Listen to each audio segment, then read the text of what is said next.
Come join us each week as we dive into topics about the joys and the struggles of motherhood. By no means are we experts. We're practically flying by the seat of our pants, or should I say, mom jeans. On this podcast, you will find a judgment-free zone where we discuss not only the best parts of being a mom, but the not-so-glamorous parts too. You can expect unfiltered, real mom talk, humor, grace, and a sense of sisterhood. What makes our podcast unique is that we understand there's no one-size-fits-all approach when it comes to being a mother. We're not going to pretend that we know everything too, because we definitely don't. We just want a place to share our stories with you. Thank you so much for tuning in to Mom Jeans, trying to fit into motherhood. Welcome to another episode of Mom Jeans. Thank you so much for joining us today. We have another guest, Ashley. She's a friend of mine, and we're so excited to have her. She's going to talk about her story of having her two babies and high-risk pregnancy, and then also about pregnancy loss as well. So she's going to be giving us her story and just talking about how she went through those challenges and her and just her journey of getting her two beautiful children that she has today. But before we start with that, sorry, Lisa. Also, so Ashley and I, we go back a little bit. Our husbands are actually best friends from kindergarten. They lived in the same neighborhood, and they're still best friends. And so that's kind of how we met. Oh my gosh, probably almost 10 years now. It's been a while. So I'm just excited to hear your story all in one place. So we'll get to that here in just a little bit. All right. So, but first, before we get started, we're going to do our high-lows. And let's start with Lisa. High-lows of the week.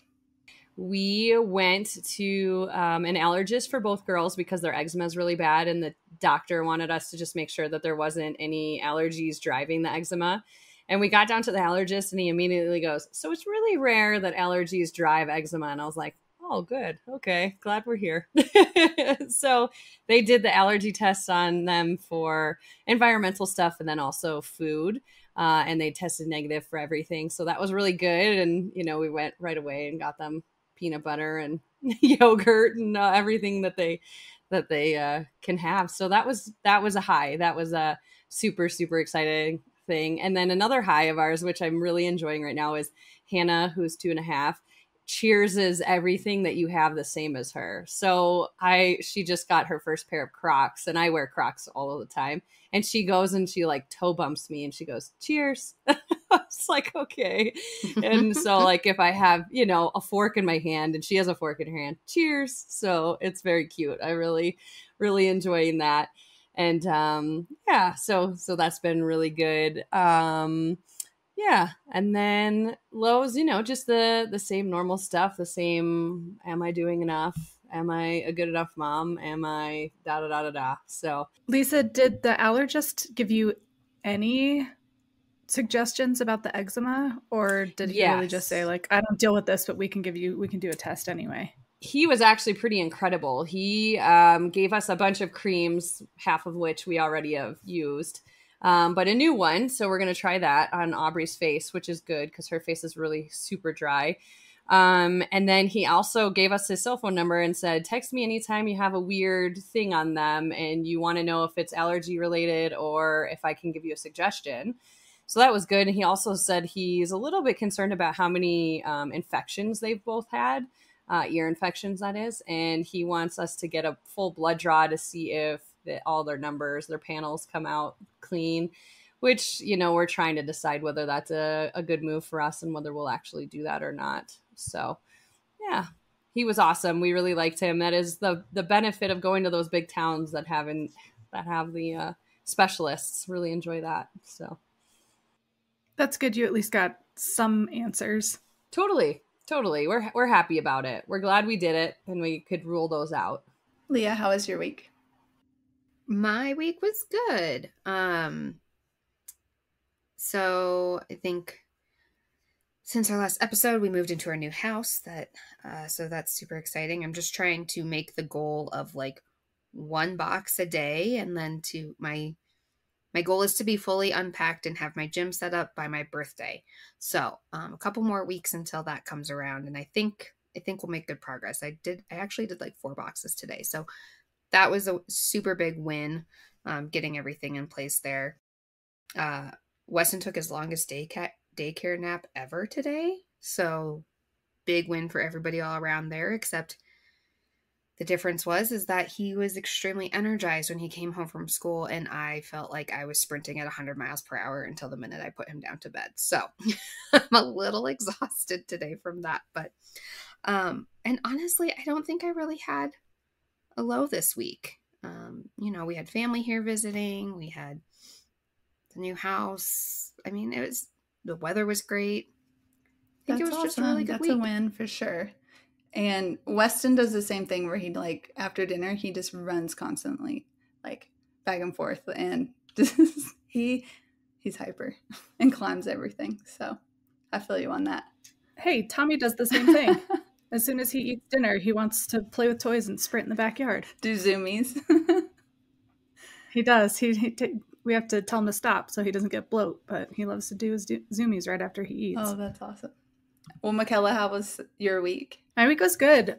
We celebrated my husband's birthday, which was a couple days ago. And to do that, we went down to the valley for just a night and had a little staycation, just the two of us. And if you guys haven't gathered from previous episodes, my husband is kind of a big child, and especially when it comes to water. So we went to a hotel that has a really fun water park, and he just had a blast going on all the water slides. So he turned back into a 36-year-old 5-year-old, which is always fun. And yeah, I don't really feel like I have any low lows either. I've been dealing with some weird back pain that I can't really attribute to anything, but it gets better during the day. So I'm not letting it get me down. So yeah, all in all, pretty good week. Nice. Does that mean we're getting older? I feel like. Yes, unexplained back pain.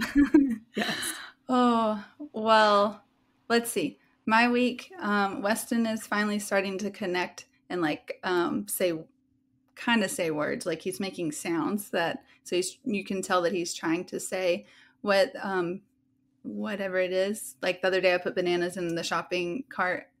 Actually, I call it a buggy. I don't know why I say shopping cart. I'm conforming. That's not cool. My southernness. We put it in the buggy, and he looked at him and said Anna's for bananas, and I thought that was cute. And then my favorite, this is probably really bad, but when he sees the cat, I say kitty, and he said titty. So he calls the kitty a titty. It's too cute to That's incredible. He hasn't got the down yet, so that's been really fun to watch for him to make this connection. So at least he's close. Is it distinctly titty, or I is feel it like I hear itty? it because I'm like, and so he thinks I'm saying t. So I said titty, yeah, when he sees the cat.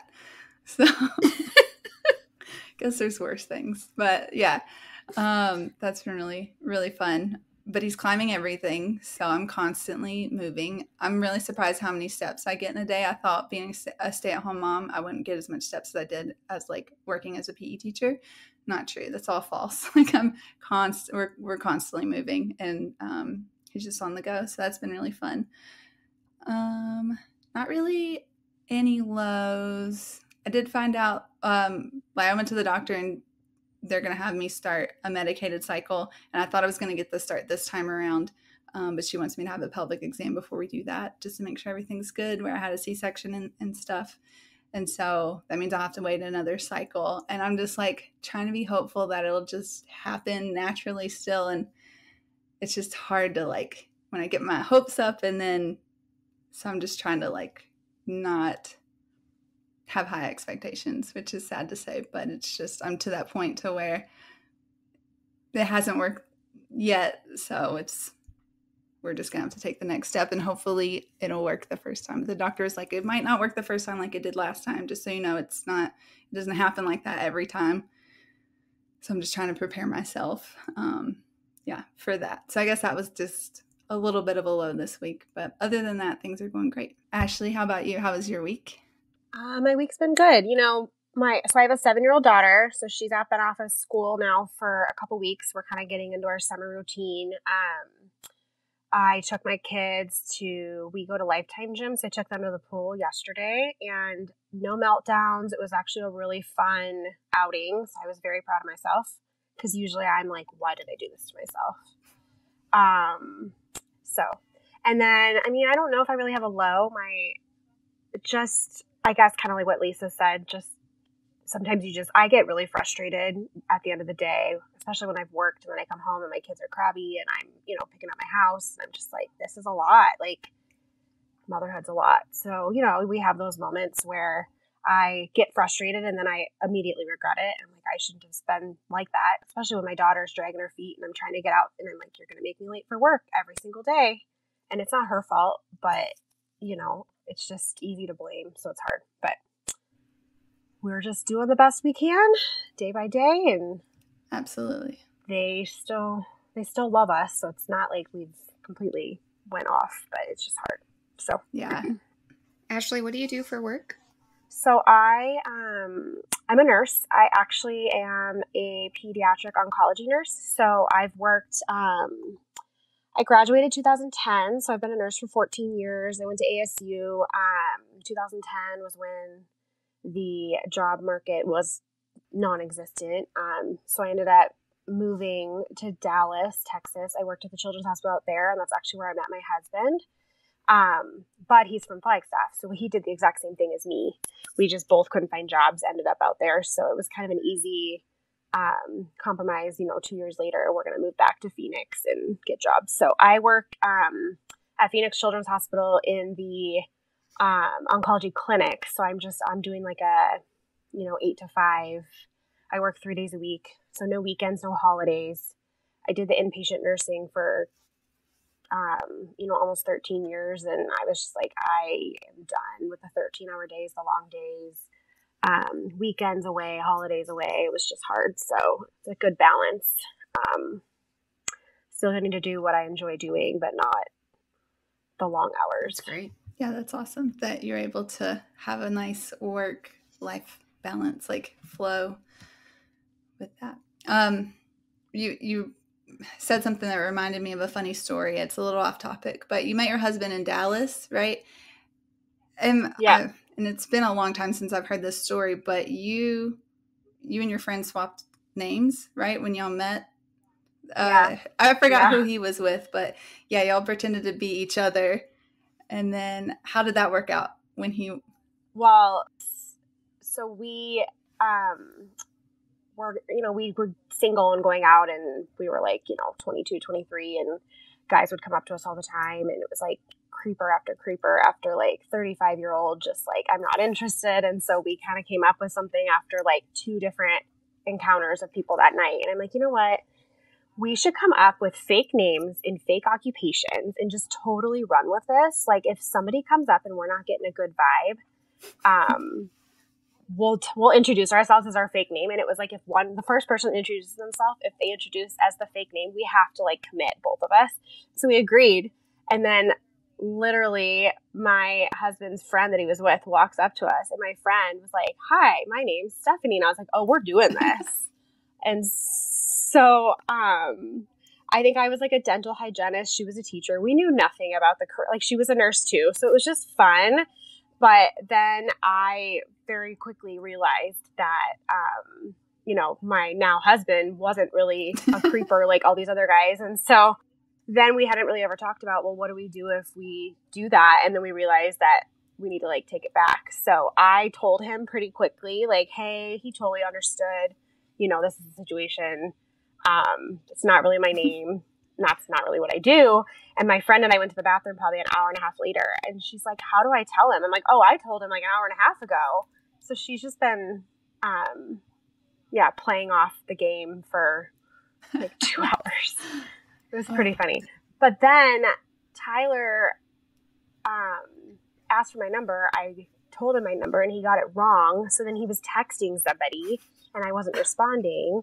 And then it must have been a guy because he finally was like, hey, man, like, you have the wrong number. And so I was like, I can't believe that he totally blew me off. I was so mad. Anyways, it's a really funny story. So funny. And okay, then, so how did you reconnect? well, thankfully, my friend also exchanged numbers with the other guy. And so we ended up, she asked me, and I was mad. Like, me and her talked every day. And I was like, why have you heard from him? I haven't heard from him. This is so weird. I really thought things were going well. And she invited me to go out. Like, we were going to watch like a Dallas Mavericks game. I think it was when they were in the playoffs. And she didn't want to go alone. So I was like, I'll come with. And the first thing he said was, how come you gave the wrong number to Tyler? And I'm like, I didn't give him the wrong number. And so then he was texting him and realized the number. So it was totally his fault, but it was funny. So, I mean, thankfully, because I don't know what would have happened if my friend didn't actually end up, you know, it's just funny. And we say all the time, like, I love her to death and I love her husband, but like, they're married now too. If it would have switched, it would have never worked. Like, wait, if she would have, the guy that she met at the bar is married to. yeah. So you guys both ended up with those guys? Yeah. How do they both That's feel? Unbelievable. How do they both feel knowing that they gave off creepy vibes to her when they first approached you guys? I honestly think that my friend just really wasn't thinking, and we literally had just talked about it. And She's I probably think just she amped just kind to of, be Stephanie. yeah, she just jumped in, and I'm like, okay, we're doing this. Like, we agreed to it. And so, yeah, anyways, it was funny. But, yeah, they got married before we did. So we've both been married I think they've been married for 10 years this year. And we've been 9 years, but it's just crazy. And then I found out probably a week after that his real name's not Tyler.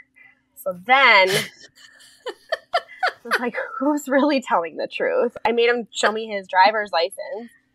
Tyler's his middle name. And his I didn't know that either. Yeah, his first name's David, and his parents named him David, didn't want to call him David. So they've called him Tyler his entire life. It's complicated because now everything legal. Like, we went to buy our first house, and he, you know, introduced himself as Tyler Holmes. So all of our paperwork was under Tyler Holmes, and they had to redo it because I'm like, it's not really legal. Like, I could walk away with the house because it's not you. But I'm gonna have to ask Ryan if he knows Tyler's real name. Do you think he does? I'm gonna sure have to he ask does. Bryce too. If Ryan doesn't know his real name, that might be a problem. Yeah. Like, they've known each other for so long. He had to have corrected himself every single year in school, right? Like, when they say your name and you're like, I actually go by Tyler. Yeah. But it's funny. Anyways. I would bet money that Bryce doesn't know. You'll have to let me know. It's really funny. Yeah, it's a funny story. My dad actually had never heard the real story, and we were at our rehearsal dinner, and we were telling it, and so then he told everybody at the wedding the next day. He's like, I just learned this story last night. It's so funny. I was just going to say that's one of the best marriage meeting your spouse stories I've ever heard, and the fact that your friend married the other guy too, like, that's just, that is I don't even want to say Hallmark movie because that's a better plot line than any Hallmark movie would ever be able to come up with. But like, definitely a chick flick. Yeah. Awesome. All right. Well, we'll kind of dive in and just tell us a little bit about yourself now. We know that where you work and a little bit of your backstory, but kind of like where you're at in your life at this moment. So I have 2 kids. My oldest daughter, Mackenzie, is 7. She turned 7 in January. She's going into 2nd grade. And then I have my son who just turned 3 at the end of May. Like I said, we live in Phoenix. We've been here since 2012, so 12 years now. So we got married April of 2015, and we always knew we wanted to have kids. We decided that fall, so probably about 6 months after we were married, that we were going to kind of start the process of trying. So I had been on birth control for 10 years, and so I had stopped it, kind of gave myself a couple months to regulate. I didn't really know. They say that's what you're supposed to do. And I also don't really think I really knew fully, the tracking and all the things that goes into your cycle. And so I kind of had kept track of how long my cycles were, but I actually had very inconsistent cycles, and they had really intense like menstrual cycles. So that's why I was started on birth control, and I just stayed on it. So I didn't really know what my body was going to do. So I came off birth control. We ended up getting pregnant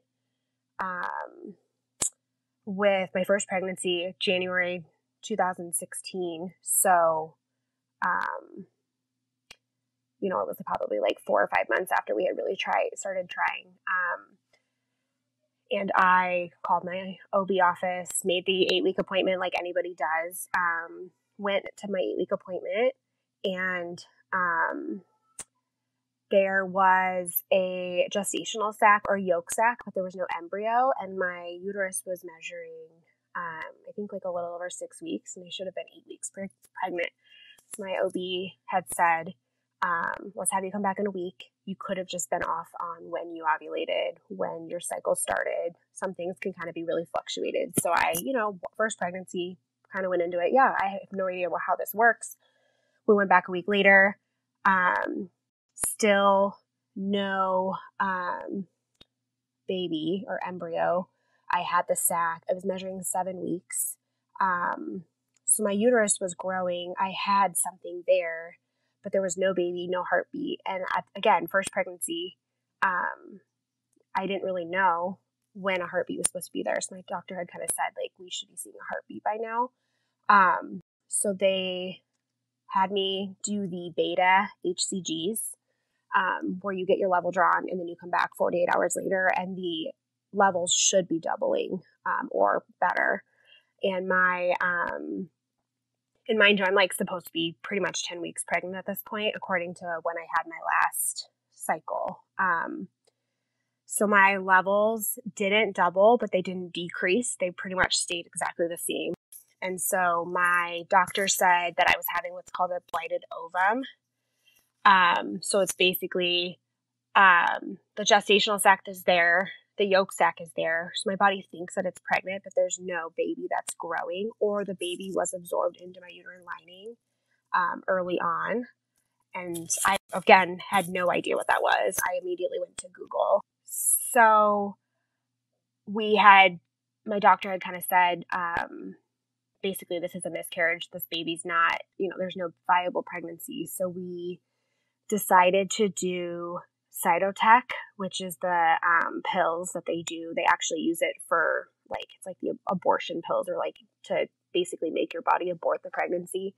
So you take 2 pills 12 hours apart, and it immediately causes really strong contractions, lots of cramping, lots of bleeding.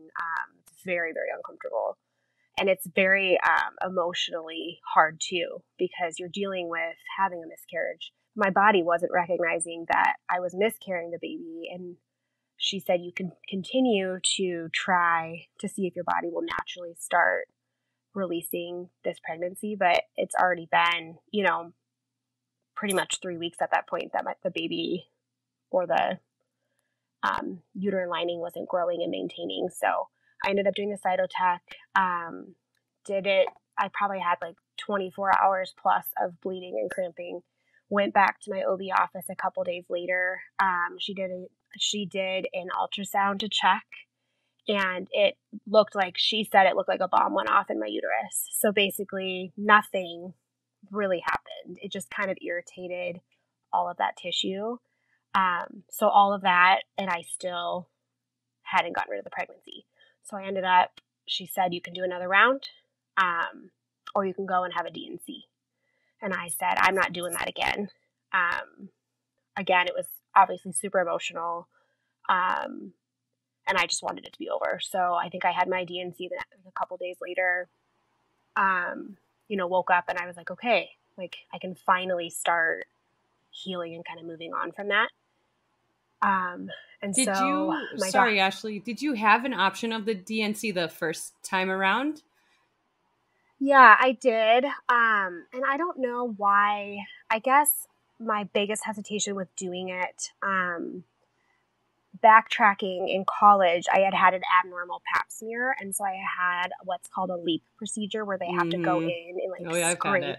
Yeah, it's horrible. Yeah, and they're horrible. But that can cause like scar tissue to build up on your cervix, and so I guess a DNC also does. And so my doctor had said, if you're up for it, we can always try like the less invasive route, I guess. Okay. So that's why I did it. Got it. But then I ended up still having to have the DNC. Ugh. So, do you know how often the cytotech fails? Like, is that a common thing for that to not work? I don't know. I honestly, I know a lot of people that have had miscarriages. I feel like once you've had one, it kind of opens up the floodgates, right? People come and they're like, oh, I've had it. People don't talk about it. And I didn't really talk about it. We were obviously super excited to be pregnant, so everybody knew. And then I had to go back and tell people that we weren't. And it was really hard because it's just not something that you want to have to go back and, talk about. But I don't know. I don't know anybody that's taken them, that has done the pills, that it's not worked. But I also don't know a whole lot of people that have done that. I feel like a lot of people do go the DNC route just because it is the quicker way, and you just know 100% that, everything's going to be cleared and can kind of move on and process it. So, so my OB had said that we had to have one cycle, and then we could start trying after that cycle I had after my DNC, mainly because when you have a DNC, it's not really your menstrual cycle. So it's hard for them to track and hard for them to know really like your body, where you're at with your cycle. So I think my notes had said that it took me 40 days to get my period back after the DNC, which was longer than normal for me. And then we actually got pregnant the first round after having the miscarriage. And that is my daughter that I have now. So I found out I was pregnant with her. Same thing. We actually ended up doing the beta HCGs to just make sure that the pregnancy was doubling. Everything was looking good. I think my numbers almost tripled. And then my doctor had us come in for like a 5.5 week ultrasound. There was a yolk sac. There was a baby. I almost think there might have even been a flicker of a heartbeat, which was super exciting. And then I only had to go 2 more weeks until my 8-week appointment. But again, that 8-week appointment, you'll learn later on, is very triggering for me because it's always never really been great news. And it's always the kind of the time of my pregnancy that it always turns. And so I was very anxious. But thankfully everything was fine. So then I did my normal OB follow-ups. And then I got to my anatomy scan with her. I think I was like 19 weeks. And everything looked fine. But they do, I'm sure you guys all remember, they do abdominal and they do vaginal, because they'll do like a vaginal to check your cervix and measure and make sure your fluid levels are all good, and your cervix is closed and, how it's supposed to be. And mine was shorter than it should have been, and it was thinned out, meaning my cervix was already starting to dilate and thin out, and I was 19 weeks pregnant. So here we are again. I'm sitting in the office, and my doctor said, I want you to come back in a week. We'll do another repeat just to make sure that maybe this is just a fluke. Came back a week later, that my cervix was like, I think a 1/10 of a centimeter shorter than it was the week before. So then here I'm 20 weeks pregnant. She said, we're going to send you to a perinatologist, which is a high-risk OB, because we might have to do some surgical intervention to prevent this pregnancy from failing. So I ended up going to them at, I think, 22 weeks. So I think it took me 2 weeks to get into them. And my cervix, the guy explained it really well, but basically they do an angle test, kind of like geometry, I guess. And the angle was wider than what it should have been, meaning my cervix was strained and it was shortening and basically effacing. So he had said, we need to go in and do what's called a cerclage, which is a stitch that they tie around your cervix and they tie it tight. And so it prevents your cervix from opening up and shortening anymore. So I had that the next week, and I was diagnosed with incompetent cervix because of that. Basically, my cervix doesn't hold steady very well. Was that painful? Was that? Yeah, I was going to ask. Compared to the leap, how did it feel? So they did a spinal block. I was awake for it. I mean, I guess there's no reason really to be put to sleep. It's really only a 5-minute procedure. And my doctor had said it's, kind of like a glorified PAP where you have a little bit more, cramping that lasts a little bit longer afterwards. Probably it was definitely worse than the leap. I mean, I've had a leap before, but kind of that same concept. But it was just crazy to think like you're tying a ribbon around my cervix and tightening it down. So I remember being in the OR and my high risk doctor was like explaining everything as he was doing it. And he tightened the stitch and I immediately had very intense cramping and like abdominal pain. And I'm like, something's not right. But again, I've never had this done before. He said mild discomfort. So I really just thought like, okay, maybe it'll go away. Maybe my body's just not happy. I am like 22 weeks pregnant. There's probably more pressure on it than there would have been, obviously, when you don't have a baby sitting on your cervix. So I went into the recovery room and it didn't get better. It was really, it was scary. I actually was feeling my stomach. I'm like, I've never felt contractions before, but my stomach was tightening and then loosening. And it did it a few times. And I'm in just a regular outpatient recovery area. So my nurse had no idea what to do. They rarely ever probably do this procedure. And, it's not like I'm in the OB area of the hospital. So, I kind of said like, something's not right. I think you need to call my doctor. He said this wasn't really supposed to be very painful. And I was like rolling around, couldn't get comfortable. My stomach was tensing up. And so she called my high risk doctor who called my OB. And my OB office is right behind the hospital. So she showed up probably 5 minutes after they called, walked into my recovery area. I took one look at me and she's like, we need to get her to triage or get her admitted to the antepartum unit. Like we're not sitting here anymore. And so I just remember it being really quick. Like my husband wasn't even back with me yet. And so I was like, well, can he at least come back? Because he's going to be freaking out. So I got admitted. They hooked me up to the monitor and I had like 5 contractions pretty much back to back to back. So my body was just not happy.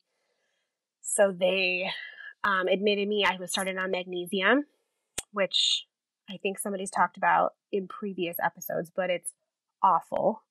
They call it flu in a bag, and it literally is flu in a bag. Like you're achy, you have a headache, you feel hot, you feel like you have the flu. But you're going to do what you have to do to keep your baby safe. So I was on that for 24 hours straight, and then my contractions pretty much stopped. So they stopped the magnesium and just watched me, I think for like another 12 hours maybe. Is the science behind the magnesium, that's just to relax the muscle, right? To prevent the contractions from continuing? Yeah, so your uterus is like a smooth muscle. And so magnesium is shown to really help that and relax that. You give magnesium for a lot of other reasons, but that's one of the reasons. And then when I stopped my magnesium, they started me on ibuprofen, which we all know is always a no-no during pregnancy. And that's just because it can obviously decrease your clotting and other reasons. But that, again, is a anti-inflammatory, and it works on the smooth muscle. And so they started me on ibuprofen. I was on that, I think, every 8 hours around the clock at home. And so that actually, I think I ended up having one contraction every day. So it really helped, and it was able to get me home. And then I was kind of on like a bed rest, modified What activity. caused the episode at the hospital? Like, do you know what caused the extreme amount of pain and your reaction? I think it was my cervix was dilated and thinned out, like what my high risk doctor had kind of explained to me. He came and saw me when I was in the hospital. Um, and he said, I think my cervix was just really irritated and really angry, and they have to, he tightens it. And I mean, I remember feeling it tighten, and it was just immediate. Yeah.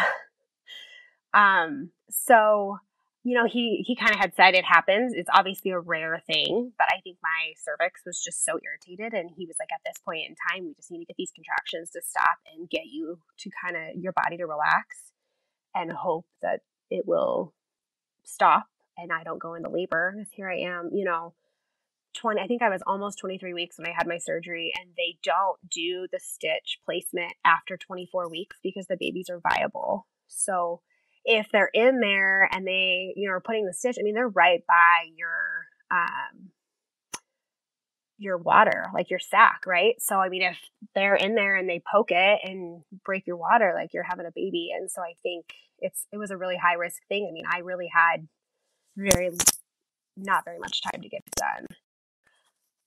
So it kind of became an emergent thing. So I went home, was on modified rest. With starting the ibuprofen, I had weekly ultrasounds, and they actually did fetal echoes every week, which is one of the most insane things. Like, I've seen echoes done on a regular heart, but to have echo done on my baby's heart that's inside my belly was just completely crazy to me. But ibuprofen can cause the narrowing of the PDA in the baby. So before a baby's born, a little bit of biology. The babies have a hole in their heart between their right and left atrium, that because the baby's blood flow is flowing through you and flowing through them, right? They're not regulating their own blood and their own oxygenation. And so that hole is there, so it kind of bypasses the bottom part of the heart. So when they're born, it's supposed to close up within, I think, 24 hours of birth. But you don't want that opening to close, obviously, sooner when they're inside of you. So that's one of the complications of being on ibuprofen. And so they had to do the echo to watch to make sure that that hole wasn't closing. And then they also checked my fluid levels in my my sac. So I had to do that every week. Week 2, the PDA was narrowing, fluid levels were dropping. So I was like, I can't catch a break. I literally told my OB, every time I come in here, I feel like you tell me this is a really really small chance that this is really going to happen. And then it happens to me. And that happens. It happens. So then I had to stop the ibuprofen, which was doing a great job of controlling my contractions. So then he started me on nifedipine, which is a blood pressure medication, but also can help to relax the smooth muscles. But it didn't help, and it didn't work as well. I think I was still having several contractions a day. I remember I had a contraction counter, like a note on my phone that I was keeping track of. And I was told that if I had more than 5 in an hour, I had to go in, because then they had to monitor me and make sure I wasn't going into labor. The nifedipine also caused really bad migraines. So I was, for like the first week I was on it, I was like in bed, just miserable and contracting. So I did okay, and I was home. I ended up stopping working, I think, like at 28 weeks. I think I only went 3 more weeks at work. It was just too hard. I was on my feet. I was contracting a lot more when I was up working. They had me doing like desk work for like the last week. And then my OB was like, it's not really worth it. Like, we're not going to risk this baby coming because you're working. So I stopped, went on short-term disability. I remember doing a lot of crafts for the nursery. Did a lot of the nursery design, because at that point I'm like, we got to get this nursery ready. So I did okay.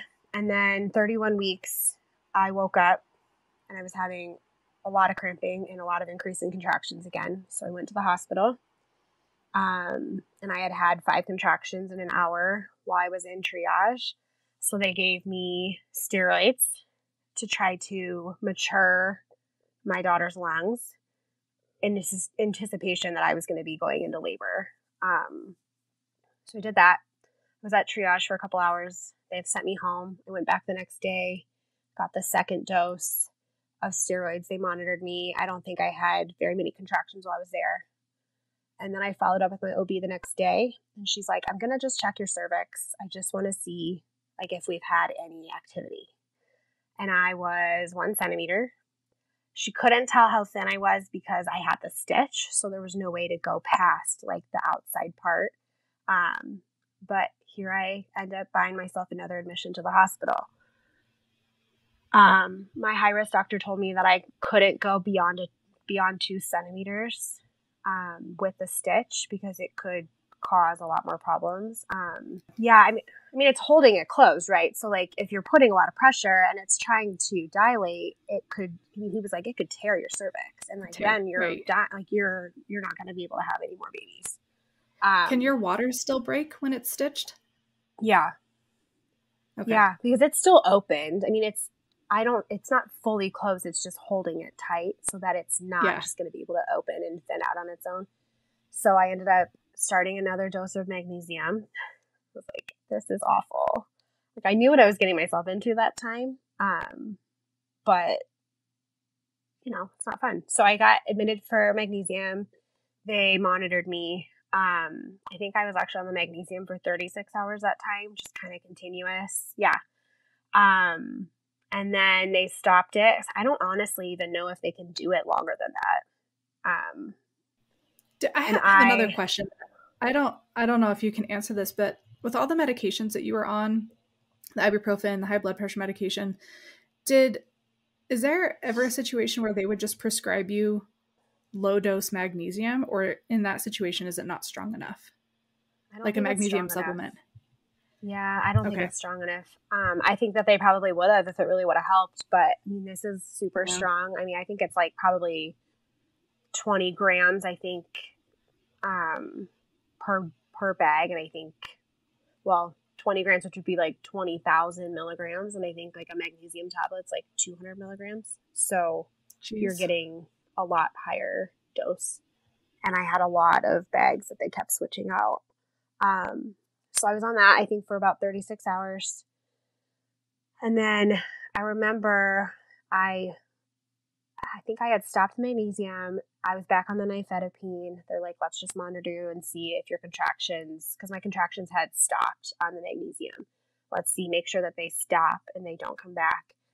And I remember it being 4:00 in the morning, and I had just all of a sudden just back to back to back to back contractions. And so I became, me being a nurse and working in a hospital, I became the patient that they were worried about, and I had about 10 people in my room. So they had given me a medication that was a shot, and it's called terbutaline, and it's black boxed meaning that they don't prescribe it and they don't recommend it. It used to be the drug that they would use for contractions, but I think it causes a lot of issues with the women that are pregnant. So they gave it to me, and my heart rate was like 220. My heart was beating out of my chest. I'm sitting there in the room by myself. I mean, they were checking on me, but I was essentially alone. And I'm like, I feel like I'm going to die. I don't think I'm going to make it out of this room. And it didn't last forever. I think it was like maybe a couple minutes, but it was scary. What was your mental health like at this point? I think that, having a loss, I was obviously super grateful for at least, at this point, if my baby's born, we're 31. I think I was almost 32 weeks pregnant, right? So like my doctor kind of told me 30 weeks is like we're going to be in such a good spot. She's had the steroids. We are, we're doing everything we can. Yeah, she'll end up having to go to the NICU, but we're not in the 20 weeks situation that we were in a few weeks before. And I just remember telling myself every week I would go in and see my doctor. I'm like, we made it one more week. we're 1 week less that I'm going to potentially have a baby that's in the NICU, right? So you're just like counting down and you're celebrating every little win that you had. But I mean, it was hard, and I think like it was scary, and I'm in the medical field, so I know a lot more, and I couldn't imagine somebody that doesn't have that background having to go through it, because I knew a lot of what they were talking about. I knew a lot of the risks. But I also knew the reality, especially being a pediatric nurse. Like, if I have my baby right now, they're going to be okay. You know, they're not hopefully going to have long-term problems. They're going to be healthy. They just won't be able to come home with me. So I had kind of set myself up for that. The neonatal team had come and met with me when I was in the hospital and kind of had said, you know, if the baby's born now, this is what we're looking at. Hopefully you've had the steroids, and we've given the steroids a few days to really kick in, that, you know, her lungs will hopefully be more developed than they should be, which would have helped, which I appreciated. I appreciated having the reality given to me. I didn't really want them to sugarcoat it. I wanted them to be real and tell me what it was really going to be and what was going to happen. So I got speaking that of people that don't have a medical background, how was Tyler throughout all this? Like, how's he handling it? He came to the doctor's appointments, and I kind of made him, because it's really hard to explain things, because I don't know 100% everything they're saying, but I know the medical terminology, right? So I knew a lot more of what was going on, and I tried to explain it, but I think he just always took it better hearing it directly from the doctor, not me. But I mean, it was hard. It was scary. I think we were both just really not sure what was going to happen. And, you know, we had our moments that we kind of were like, this might be our only child, and that's fine. You know, you don't obviously want to be selfish and be like, I'm going to have another baby and put my child through that if it really is something. But, I mean, it's hard. It's not an easy thing to go through as the person, and obviously as the spouse and the family, and everybody was super worried. And, it was the first grandchild, so we had a lot of people, sending lots of messages and coming and visiting, and I had a lot of home cooked meals, because then I actually ended up going home later that day. The OB that was on came in and checked me, because I think the nurse, with all of that happening, my nurse had checked me, and she's like, you're 1.5 centimeters, which means that I dilated more. So I was like, this is it. Like, they're going to have to take the stitch out, and I'm having this baby. Like, I'm not going home. And then the on-call OB that next day came in and checked, and she said, I think you're pretty much still 1 centimeter. So I kind of learned it's very subjective, especially when you're that not very dilated very much. It's kind of wild. You would think a measurement is a measurement. Yeah. They do it. I will say I did do my OB stuff in nursing, but I have never worked in OB, but it's always like a fingertip. And so if you think about it, people's fingers are all different sizes. So if you're talking about like, well, you know, it might be like 2 fingertips, and it might be one of somebody else's. So I can see that, the technical measuring, that's really what it is. You learn to measure by fingertips. If you guys ever wanted to know, that's what they're doing when they're checking you. Yeah, I never knew how I could tell. She's like, oh yeah, you feel like a 1. And I'm like, okay, whatever you say. Yeah. I just remember being so nervous every single time they checked me. I'm like, I'm going to be a 2. They're going to have to take this stitch out. Like, every week I went in for follow-up. I saw my OB once a week. And then I was getting twice a week ultrasounds. The BPPs, where they check the baby's movement, their breathing, their heart rate, and I think your fluid levels, and they give you a score. And as long as your score is above whatever it's supposed to be, you're fine. If it's not, then you're kind of at risk of delivering. So I went home, was on strict bed rest.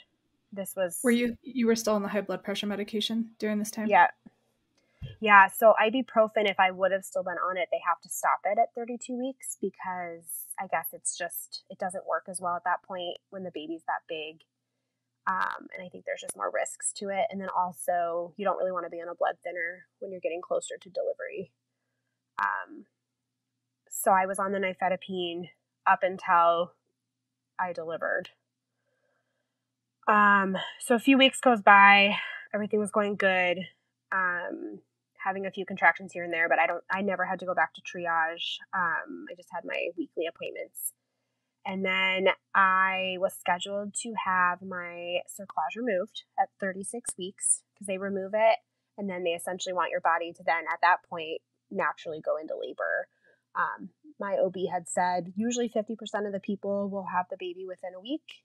The other 50% will make it to their due date or even go past their due date. So I was kind of in this 50-50. And that was just done in the office. That again was just, that was nothing compared to what I had been through with getting it inserted. But it's, again, just kind of like a pap smear. And they just cut it out and pull it out. And it's literally a string because I wanted to see what it looked like. So then I was on nifedipine, but my blood pressure was high because I think my body was just stressed and it was over it and I was over it. I remember posting on Instagram and I'm like, I'm getting my stitch out and I am okay if this baby decides to come. Like, we've made it this far. We have steroids on board. I'm done. And 2 days later, I woke up. Backtrack. So the day after, I had a follow-up in my OB office. So they checked me, and I was 4 centimeters and 90% effaced. So basically, my uterus my cervix just popped open.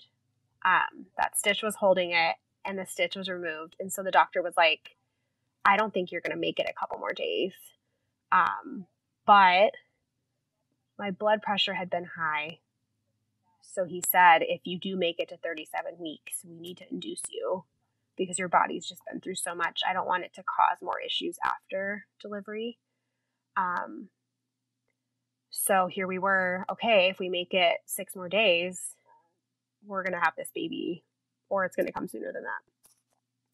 So the next day I woke up, was having the cramping and contractions that I had in the past.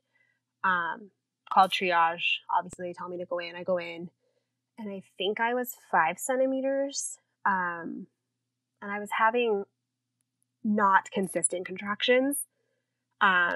Actually, to the point that the doctor that was on didn't want to admit me because I didn't progress past 5 centimeters the hour that I was at in triage. So I think that that's a lot of the threshold is if you're not really progressing, they're like, you're in early labor, you need to go home. My doctor and the triage nurse was like, I'm not going to let you go home because I'm worried that if your water breaks, you're going to have this baby in the car. Just because my labor had progressed already so fast. So she kept me another hour, and I remember she checked me again, and she's like, I'm going to say you're 6 centimeters, and called the doctor. So again, I'm preterm, so I'm only 36 and 3 days pregnant. And my OB office is a big office, and they work where they have a different doctor on every 24 hours. So my OB was not on, but she always was so great when I was in the hospital. She would always take me on, and she would always admit me and monitor me and see me all the way through, which was really nice. I think she was on vacation, or she was studying. Maybe she was taking her boards. She was doing something. I remember her telling me, and I'm like, you really shouldn't be picking this week out of all weeks to be taking your exam, but obviously I understood. So the doctor that was on the day that I got admitted, which was Friday the 13th and a full moon. And me being a nurse, those are the 2 most superstitious days and the 2 days that we don't want to be working. And the fact that they fell on the same day was really wild. So the OB that was on had said, you're preterm. We'll admit you and we'll monitor you, but we're not going to induce. We're not going to, start the process of your body has to do it on its own.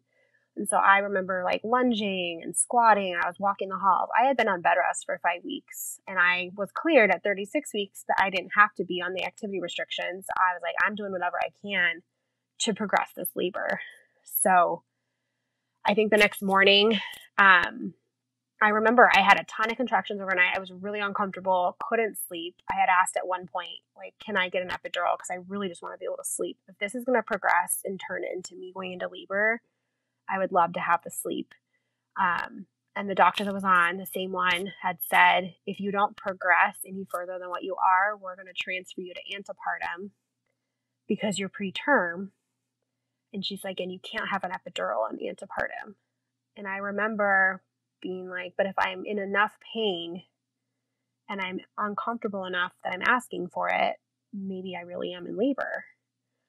So anyways, I that night had I'd never really had consistent, they say contractions 5 minutes apart for 1 hour, a minute, whatever the rule is, the 5-1-1 rule. I never really had that. My contractions were all pretty sporadic most of the time. So that next morning, my nurse had came in, and it was the same nurse that I had in triage the day before. And so she checked me, and I was 7 centimeters. And she's like, I'm calling the doctor. Do you want me to call anesthesia?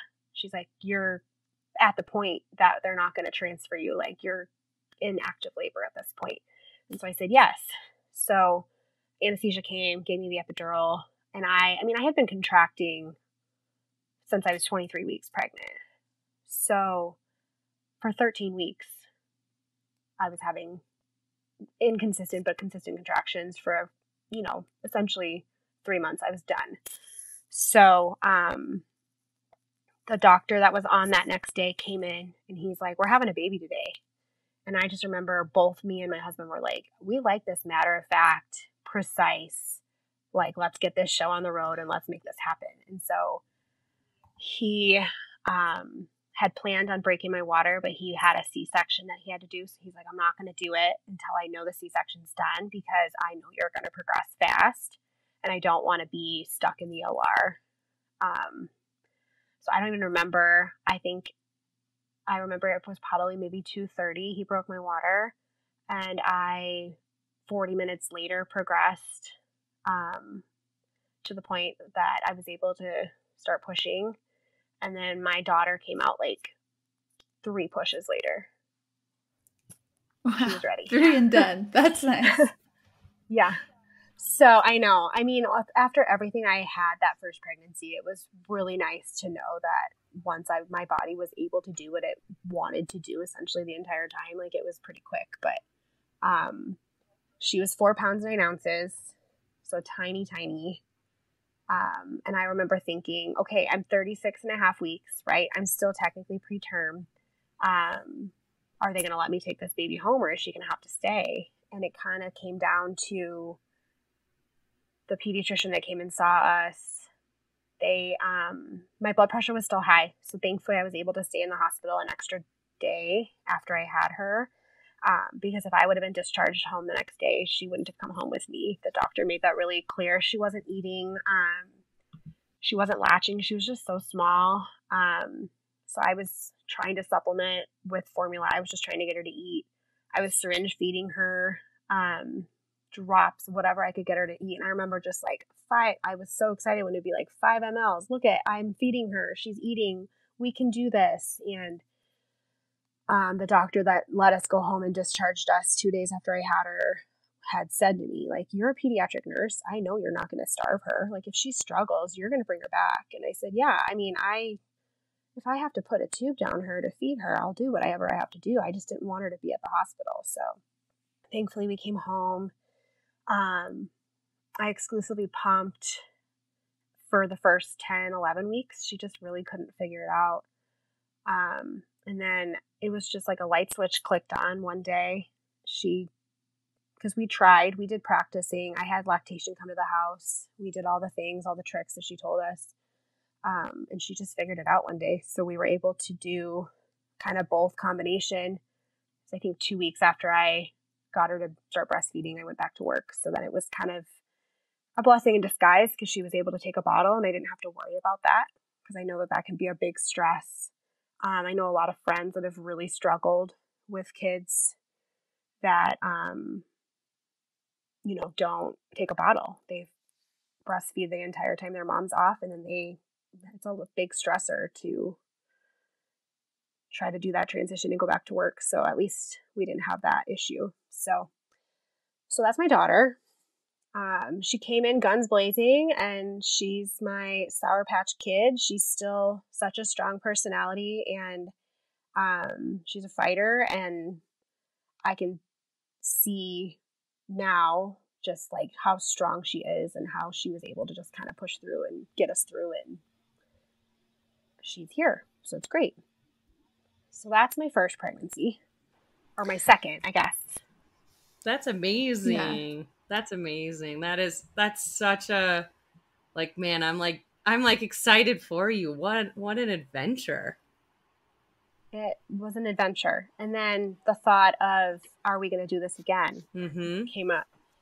And I really wanted to have another child. I think mentally I wanted to do it again because I wanted to prove to myself that it was going to be better the second time. I had met with my high risk doctor. I met with my OB, both of them. And I said, like, tell me straight if this is something that you recommend we try to do again. Or is it going to be worse after your body's already been through a pregnancy? You don't know what. And they both had said it's 100% safe. We know now what your problems are. And so now we know what we need to prevent, and we can intervene quicker to hopefully prevent, all of the issues that I had with my cervix from happening again. Were they actually able to determine that there were complications with your cervix, like going into it, that it wasn't the pregnancy that caused like your cervix to thin or stretch or anything like that? Yeah, I don't honestly know if there's any way for them to really know, because I think once you have the baby and your uterus shrinks back down to the normal size, I don't think there's any way for them to test and see. Other than looking, they obviously assumed that I had scar tissue built up. When I also had the LEAP procedure, my doctor, I asked, because it was like way before I was thinking about having kids, I said, is there any risk? She told me, which I don't know, this is just one doctor, said that one of the major risks, but it's not that common for you to not go full term after a LEAP procedure. So that's what I was always worried about, like if I wouldn't go full term, which I went past my due date. But I do have a friend who also had a LEAP procedure, and she went 2 weeks early with both her kids. And so, but because she had it done twice. So I don't know if that would have had anything to do with it, or just a perspective. I don't know what one doctor said. Yeah. I mean, I was always told that there was a risk of having scar tissue and having my cervix be a little bit weaker because of the LEAP procedure. But again, I was in college. I think I was 19. I was so far away from having kids. And of course, I'm thinking in my mind, like, if I have abnormal cells, like, I got to get them out, right? Like, you don't want to, you're thinking about worse things than having a baby at that point in time. So, looking back, is that what I had to do, or could I have done something different to maybe prevent this from happening? I don't know, but no, you can't think like that, because no, you can't, but it's easy to kind of go down that rabbit hole, right? Like, I was going to ask, are you at peace with how that all went? Like, we've talked in the past, like I still am not totally at peace with my first daughter, like having to have a C-section. Like, could I've done anything different? Like, are you at peace with it? Yeah. I mean, Good.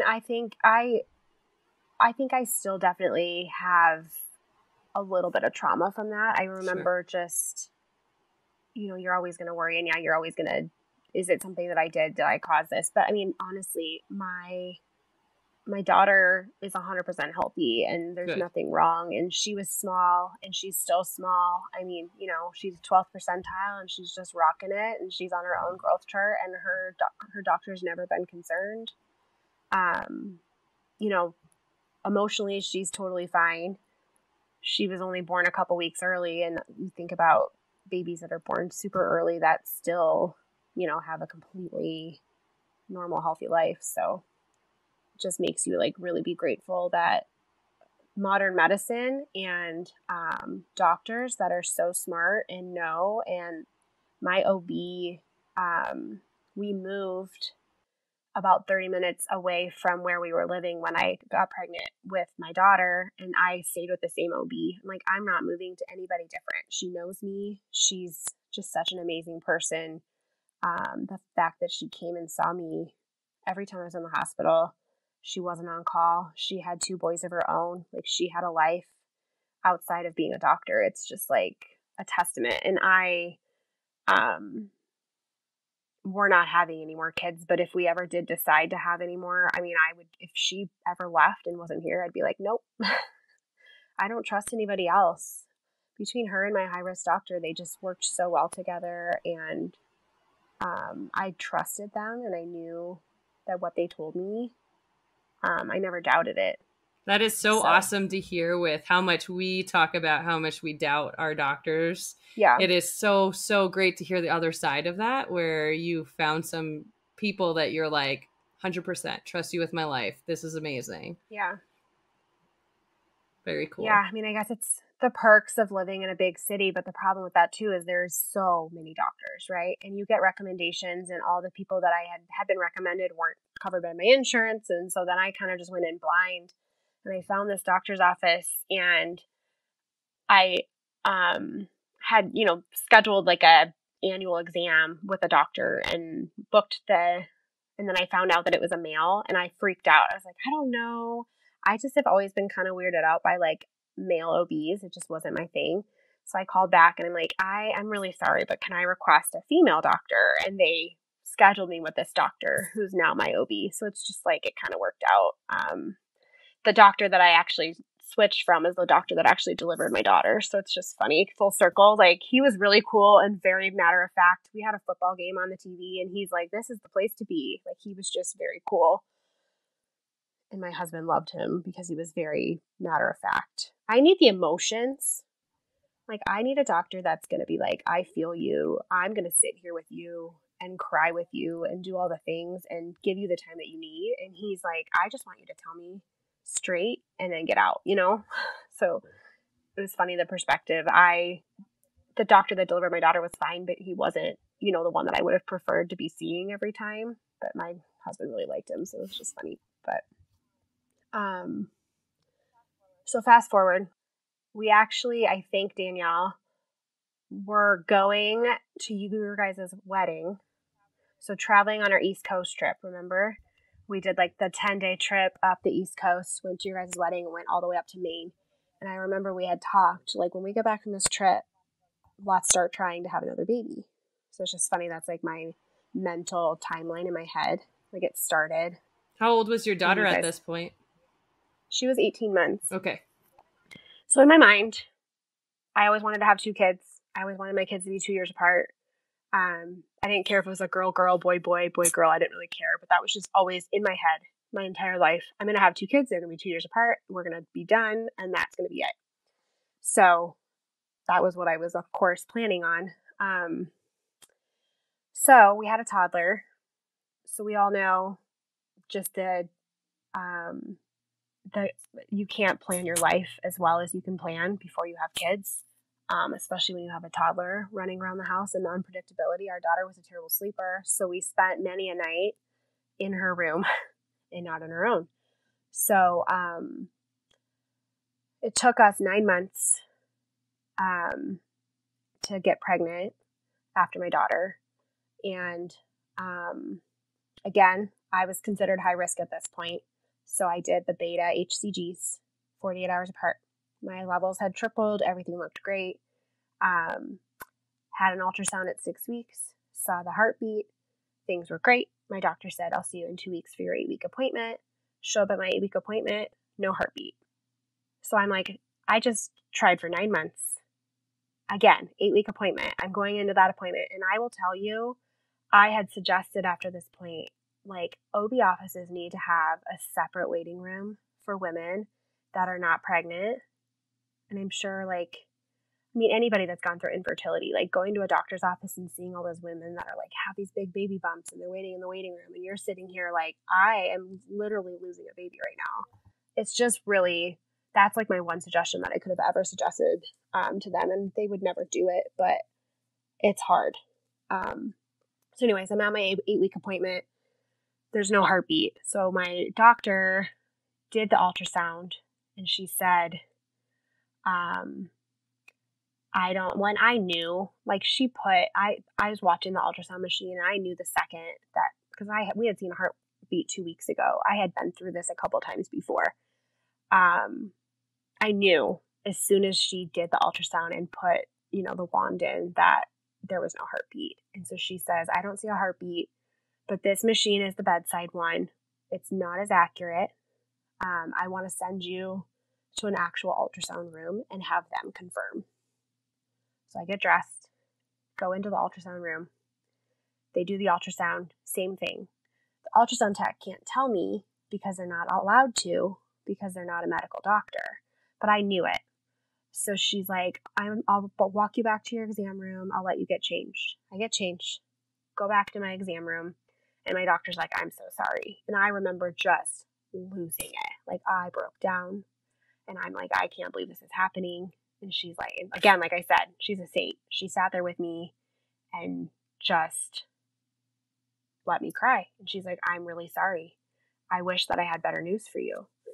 And I had kind of sat there, and she said, I know you know your options. We've been down this road before. We can let your body naturally miscarry the baby. I think the baby was only measuring 7 weeks, so it more than likely happened, at the 7-week mark. So she said, you might start miscarrying the baby any day now. So you can kind of wait and see. We can do the pills, or you can go and get a D&C. And again, I wanted to do the D&C because I have already been through the pills. I know how hard it is, but I had my cervix issues with my daughter's pregnancy. So I'm looking out for the fact that my cervix is already having so many issues. I don't want to cause more problems. So I decided to do the pills because I didn't want to wait. Because my first pregnancy, I had to end up doing something to intervene. My body just didn't recognize that it was losing the pregnancy, and I just really wanted it to be done. I didn't want it to drag on. So I did the cytotech again. Same thing. My doctor had actually said, we can send off the fetal tissue if you can collect it, to see if there's something genetically that you guys have that's causing you to miscarry. And of course I wanted answers. So I tried, which that was awful. And then of course I thought I had gotten like a sample of tissue, and it wasn't. So they weren't even able to do the testing, because they can test for like genetic stuff with the baby. That's the reason why I'm miscarrying. Maybe we have something genetic that we need to get tested for. So then I went for my ultrasound a week later, and it confirmed that it worked. So that one was successful. I did not have to have a D&C at least that time. So that was good, just to have the closure, and to kind of just start moving on with the process. And it was the same thing. We could start trying. What does that do to your hormones? Like when you go through that process of being pregnant, and then you take these pills, and then you're not, like, how, I can imagine it's just a total blender of a roller coaster. Yeah. I mean, with this pregnancy, I remember at 7 weeks pregnant, like I remember being so nauseous, and I woke up one day and I'm like, I'm not nauseous anymore. And I think in my head, I was like, why am I not nauseous? Maybe it's just that I'm getting closer to the point that I am getting over the hump. But I remember saying in the back of my mind, like, why am I not nauseous? This is not a good sign, right? But I was like, I'm going to wait. I'm not going to call. I'm going to wait another week. I just saw a heartbeat last week. Why would there be a problem? But yeah, I mean, your HCG, your numbers aren't like crazy high. You obviously have the symptoms, but pretty early on, I think I was just emotionally just done and frustrated. And,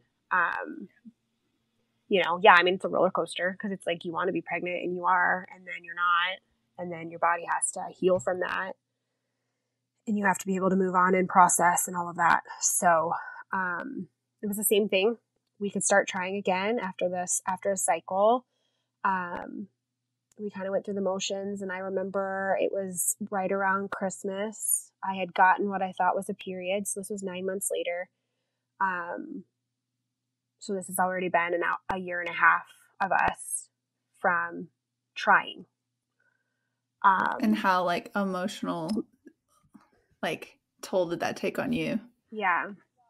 Well, I mean, Danielle, because I know you've talked, like you get your hopes up every single month, right? Like, especially when you're tracking and that you ovulated and you're like, oh, I think we hit our window. Like we all know the trying. And I was just so fixated on the ovulation strips. My cycles were kind of all over the place. And even after I had my daughter, I think they were maybe a little bit more regular, but still not, 14 days. It's not like a typical thing. They say 14 days you ovulate. Like it's never that way. And so you're tracking your symptoms. I was doing the temperatures. I was doing the ovulation sticks. Like it just becomes such a chore after a couple months. Did you do any of the other old wives' tales, like certain positions or, eating certain things, drinking things, supplements, anything like that? No, so I did do some research. I had started some supplements. Like I don't even remember. There's like CoQ10. I had asked, like I had never had issues with my thyroid, but I've heard that like some people, when you are trying to conceive, your thyroid levels actually need to be higher than when they are normal, like the high end of normal. And so I remember asking my doctor, and the problem is they're like, until you've had 3 miscarriages, or 2 consecutive losses, they won't do any further testing. Insurance won't cover it. And then most fertility doctors won't see you until you've been trying for a year. And once you have a loss, the clock starts over. So I had a pregnancy. So I was able to get pregnant. I just wasn't able to sustain it. So it's kind of in this weird window because I had 2 miscarriages, but they weren't consecutive. And we had only been trying for 9 months. Then the clock starts over. So then 9 more months goes by. And I had what I thought was my period. I remember it being kind of lighter. Didn't really think anything of it. I've never had like implantation, bleeding, or spotting or any of that. And then I remember probably 10 days after that, I started bleeding again. I'm like, that's weird. Why am I bleeding? And so randomly, I was like, well, maybe I'm ovulating. I don't know. Like I just had my cycle. So I took an ovulation test and it was positive. And then I got thinking that I had heard that you could actually have a positive ovulation test if you're actually pregnant. And ovulation tests are so specific, like they have to be the exact darkness to be positive. And so I remember I took a couple of them and they were positive. So I had a pregnancy test, I took it, and it was faintly positive. But I was like, in the back of my mind, I guarantee you this is a chemical pregnancy because my HCG level, like my line was so faint. And at that point in time, I would have been 2 weeks probably past my, missed period, even though I don't know what it was. It must have been spotting or implantation bleeding that I had. And then I lost that pregnancy. That one was the easiest one for me to get through because I really didn't know I was pregnant.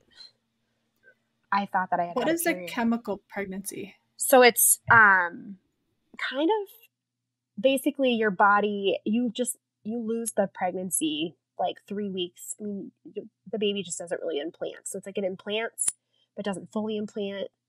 And then it kind of dissolves. So a lot of people will have a chemical pregnancy and some people don't even know that they have it because it just ends up being like a period that's a couple weeks later than what they were anticipating. And, some people don't check right away. They wouldn't have even known that they were pregnant. So I remember I called my office again and I said, I think I'm having a miscarriage, like a chemical pregnancy. And so they did the beta HCGs again, and my levels were like very low with my first one. So I knew that that's what was happening. So I've had 3 different kinds of miscarriages, which is kind of wild. How many different kinds are there?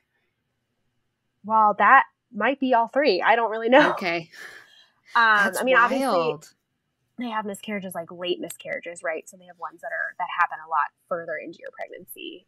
These were all early, but yeah, it was never consistent, never the same.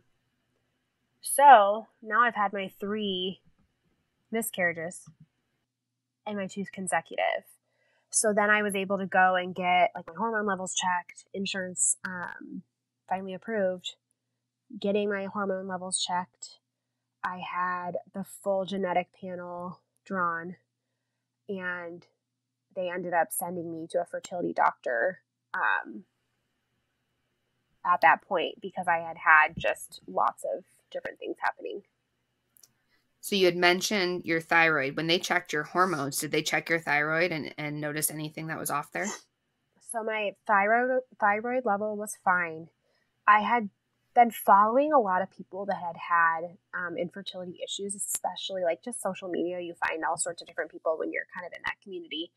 And a couple people that had secondary infertility, which is basically what I was kind of diagnosed with because I didn't have a problem getting pregnant the first time around with my daughter and the pregnancy before her. But, I'm like I was older at this point too. So you start getting into your 30s and it all goes downhill. But they checked my thyroid. My thyroid level was fine. I remember I went to the fertility doctor and I asked him, because they did all the blood work too. And they said, I've read that they say that your thyroid level should really be higher than what, the normal range is when you're trying to conceive. And, he had kind of said, yeah, I mean, that's kind of not really scientifically based. But he's like, it's not going to do anything and it's not going to hurt. And so he did put me on Synthroid, and then I was on vitamin D because vitamin D can also be an issue, which living in Phoenix, I get plenty of sun, and if as long as you have a well-balanced diet, like your vitamin D levels are usually pretty normal. So I had a pill box full of stuff, all supplements, herbal stuff. I can't even remember what they were that I was taking just to try to help anything. So they checked me. They checked my husband. We checked out. Everything was perfectly fine. We had nothing genetic that could be, a rhyme or reason for this. And so my fertility doctor said some people that have early losses have clotting that happens in like the capillaries of your uterus, like the tiny, tiny little blood vessels that could just be restricting blood flow enough to that baby that it's not getting what it needs early on. And so they started me on a baby aspirin, which I had heard some people that had gone through fertility stuff that they took baby aspirin. I think it's probably a big part of the normal fertility workup and process. And I think it's just that they're trying to prevent anything from potentially causing an issue and preventing that baby from sticking. So I, did all the ultrasounds, and the fertility doctor had said, I'm going to recommend IVF. And I kind of just thought, I've gotten pregnant before. Like I didn't really want to just jump right into that, even though we really wanted to have a baby. And so we agreed to just do, we did the ovulation or the stimulant meds. And then he watched and did the ultrasounds, and then I ended up doing the trigger shot to try to basically force myself to ovulate at a specific time to try to really pinpoint and time things perfectly. The problem with me is when you take those stimulants, it can increase your risk of having multiples, and I can't have a multiple pregnancy. Like my uterus and I just wouldn't have been able to sustain it. My doctors are like, it's too risky. We can't do it. So that's why he really wanted me to do IVF, because he said it's really hard for me to know exactly how many potential eggs you're going to release and the risk of potentially having twins or triplets or whatever. And so he had to watch me really close. And I had a couple cycles that I had too many follicles that matured, that he was like, it's too risky for us to try with this cycle. So were you doing medicated cycles or were you doing IUI at this point? No, I was doing medicated cycles. Okay. Yeah.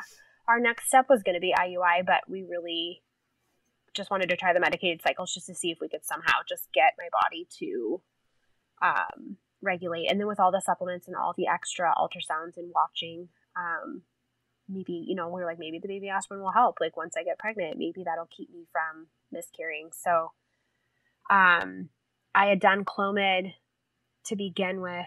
And I think that was the one that, I felt like, you feel like you're 6 months pregnant. You're so bloated. You're awful. It's so awful.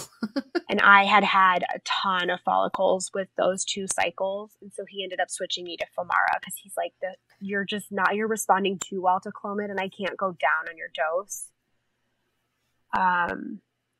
So then we did Femara and I did 3 rounds of that with the trigger shot. And then, after that 5th round, when it didn't work, I was like, I'm done. Like we just kind of threw in the towel. I'm like, you know what? Maybe we're just not meant to have another baby. We have our daughter. We're grateful for that. This was also 2020, heart of COVID. I know you guys have all talked about that. Like it was hard. You have to go to the doctor's office by yourself. You're wearing a mask. Like every time you're going, it's just a risk of potentially catching something and just the extra stress of that. So I decided I was going to take a break and literally took a break, didn't track, did no testing, and ended up getting pregnant, which was wild. And I really didn't believe it because after everything we had been through, that was the way we were going to get pregnant. But that is wild how things work like that sometimes. Yeah. And I remember I found out I was pregnant and I hadn't seen my OB in over a year. And so I'm like, who do I call? Like I've been seeing my fertility doctor, but I didn't do a medicated cycle that round. So I was kind of in this, do I call my OB? Do I call him? So I ended up calling the office and they were like, 100%, we'll get you in. We'll do the blood work. So they did the HCGs. And then they actually continued to do them until my level was at a certain number, and then they brought me in for an ultrasound. So that was really nice. Like I had blood draws every couple days just to check. A lot closer monitoring than what I had at my OB office, which is more monitoring than normal people get. So I was grateful for everything. But and then I went to my OB office at 8 weeks, and I just remember she's like, "We did it." I'm like, "We did. Like we gotta get this pregnancy to continue on," but we made it past the 8 weeks. That was always kind of my my time. That was really stressful and hard. So I ended up getting a preventative cerclage at 12 weeks pregnant. I think I was actually probably close to 13. They don't like to do it until you're past the first trimester because then your risk of miscarrying is so much less at that point that he's like, I don't want to put a stitch in and then, have it cause or have the pregnancy not last. So, and that was so much easier. I think my uterus was just small and not strained. My cervix wasn't strained. So it was the way it was supposed to be, where they tightened my stitch and I cramped for a little bit and then it was gone. And I remember being in recovery and I'm like, that was it. This is how it was supposed to be. So I still had ultrasounds a little bit more frequently than normal just because of the cerclage. They kept checking my cervical length with it in just to make sure that it was staying long. And then at 18 weeks, I started contracting. It's just clockwork. My body doesn't like being pregnant. So started contracting. So here I go again, back to ibuprofen, back to the echoes, checking my fluid levels, checking the PDA of the heart. And everything went great. I was able to stay on the ibuprofen. I never had to stop it. They ended up spacing me where I think I was doing every 2-week echoes. But I ended up stopping. I went on light duty right when I started contracting at 19 weeks because I didn't want to risk anything. And then I was working for Banner at the time, and they only allowed you to be on late duty for 2 months. So I ended up stopping working at 26 weeks. So then I was just sitting around at home. And then I think I did end up going to triage around that time. Like I just had a burst of contractions and things kind of sped up. And so they ended up adding nifedipine, or they just increased my ibuprofen dose because everything was going okay. And then the plan was for me to stop ibuprofen at 32 weeks. So everything was going good. I had contractions. I was tracking them. I never had, a ton that caused me to ever go into the hospital. I never had to be admitted. I was cruising right along. I was so excited. And then my body decides at 31 weeks that it likes to just be difficult. I was leaving my parents' house. I had just dropped my daughter off. I think I was going to get my hair done. And I walked into my parents' garage and I slipped on a rug and fell. And you're like, you know what's coming because you reminded me of this last night. I mean, I wasn't, but so I slipped on a rug, fell on my butt because of course I'm pregnant. I can't fall forward. And I broke my tib fib. So my lower leg right above my ankle all the way through. Spiral fracture, like really bad trauma. My bone was like in 4 different pieces. And I think, honestly, I remember it happened so fast, but I think I was so worried about falling forward that I sat down like as I was slipping, and my foot was underneath me, and it must have just been the impact or whatever. I remember I didn't think I really broke it. It wasn't immediate to me. I remember trying to stand up and I couldn't stand up. I'm like, okay, I probably just twisted my ankle. I called my mom. I hear her running through the house like she's freaking out because, of course, I'm like, Mom, I fell. So she comes running, loads me up into the car. My husband was actually painting the nursery at the house, and so he met us at the hospital. And they did an x-ray, and so I broke my tibia all the way through and then my fibula almost all the way through. So I got admitted to the hospital again. So you said it wasn't immediate that you felt it, like you thought maybe you sprained your ankle. But when you were in the car driving to the hospital, did the pain start to sit in? Not really. I mean, my foot was pretty swollen, but I wasn't in a ton of pain. And I think it's because that break was right above my ankle and my foot was relaxed down where it wasn't up. I wasn't putting any pressure on my bone. But I went to the ER and I said, obviously I'm pregnant. I just fell. And I, of course, and mentally the whole way to the ER, can I feel my baby moving? And of course I'm like, I don't know if I felt it move. I'm all fixated on my leg and then I'm fixated on my belly. And so I remember telling them I don't want anything for my leg. I just want to go to triage. I want to make sure my baby's okay. And so they took me up to triage, hooked me up. Everything was fine. They watched me for probably 30, 45 minutes. I wasn't having any contractions. Heartbeat was fine. He was moving around. Everything was fine. So they sent me back down to the ER to finally get my x-ray.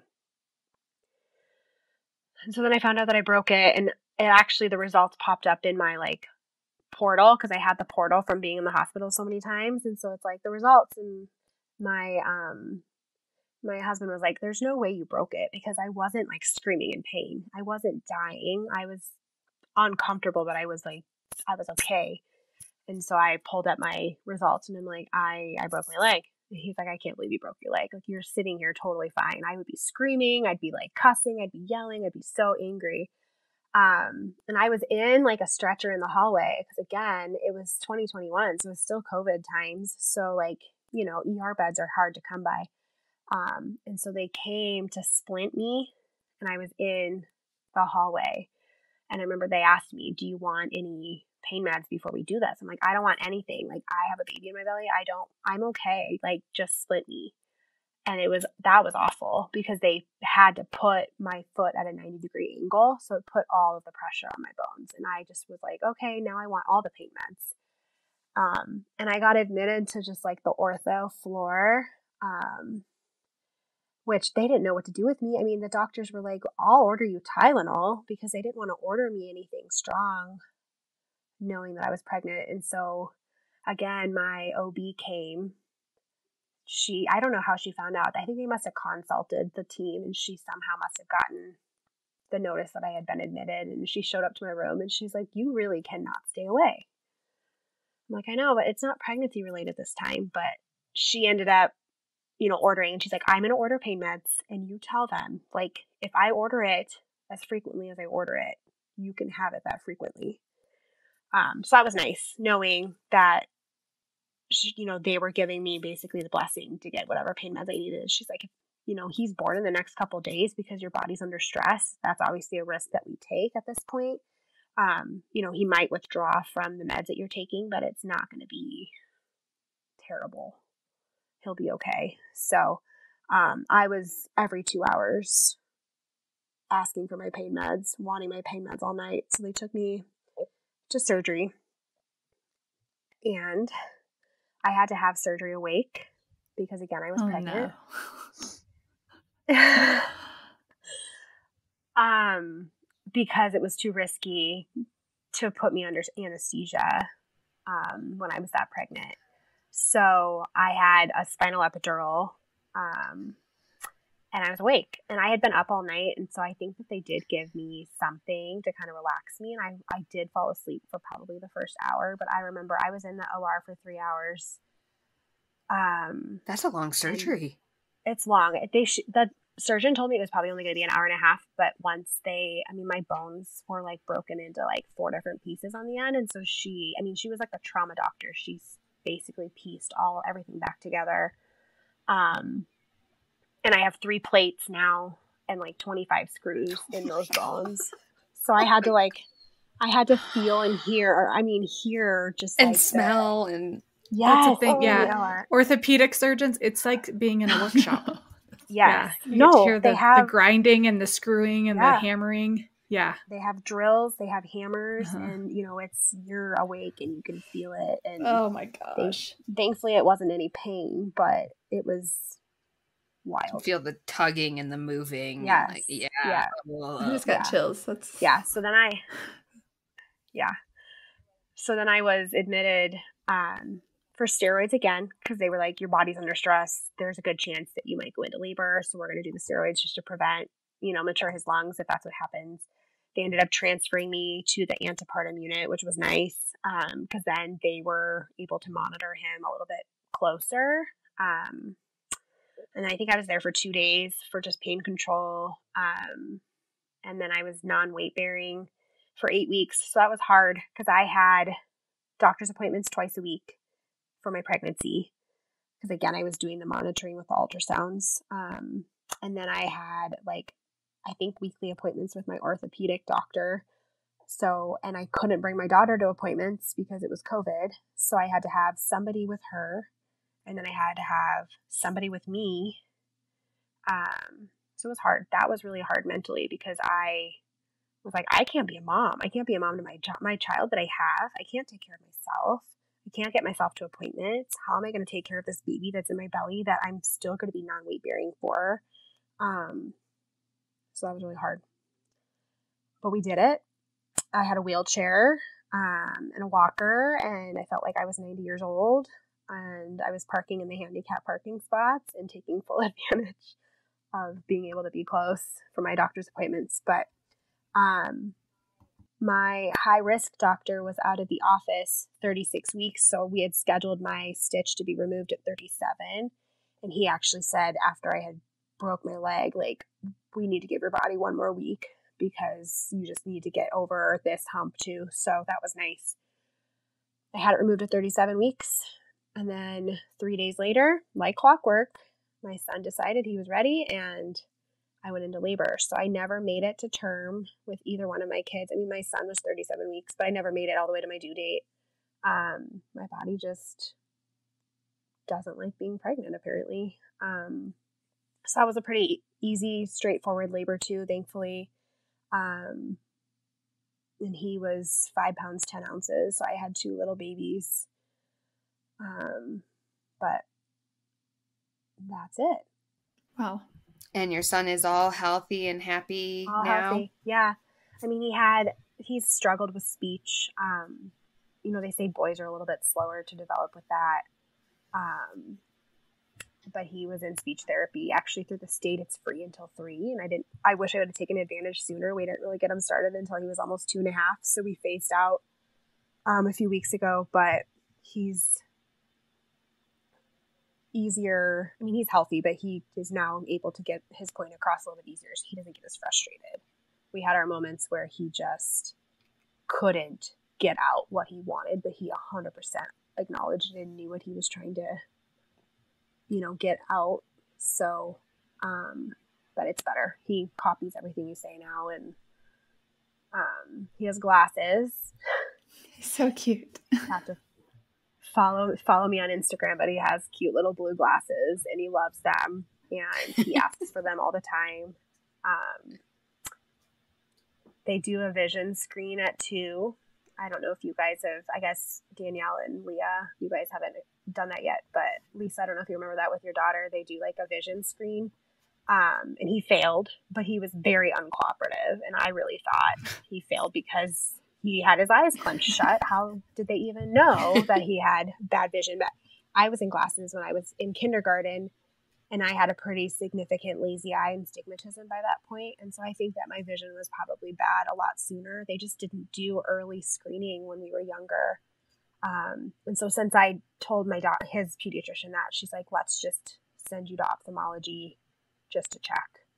And they dilated his eyes. And again, he had his eyes clenched shut. He screamed the whole time. I don't know how this doctor was even able to tell that he couldn't see, but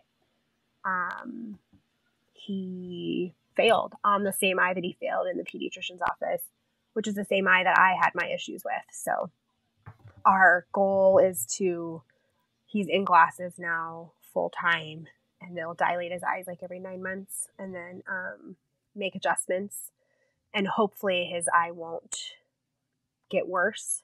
I think his vision's okay. It's just he basically has kind of a lazy eye where that eye, the brain's not communicating to that eye to work as hard as the left one is. So now the left one's going to pick up the slack. That's what happened with me. And then my right eye just kind of stopped. Like I really don't see well out of my right eye at all. So I thought there was no way he was going to keep the glasses on. Even Tyler was like, there's no way this is going to work.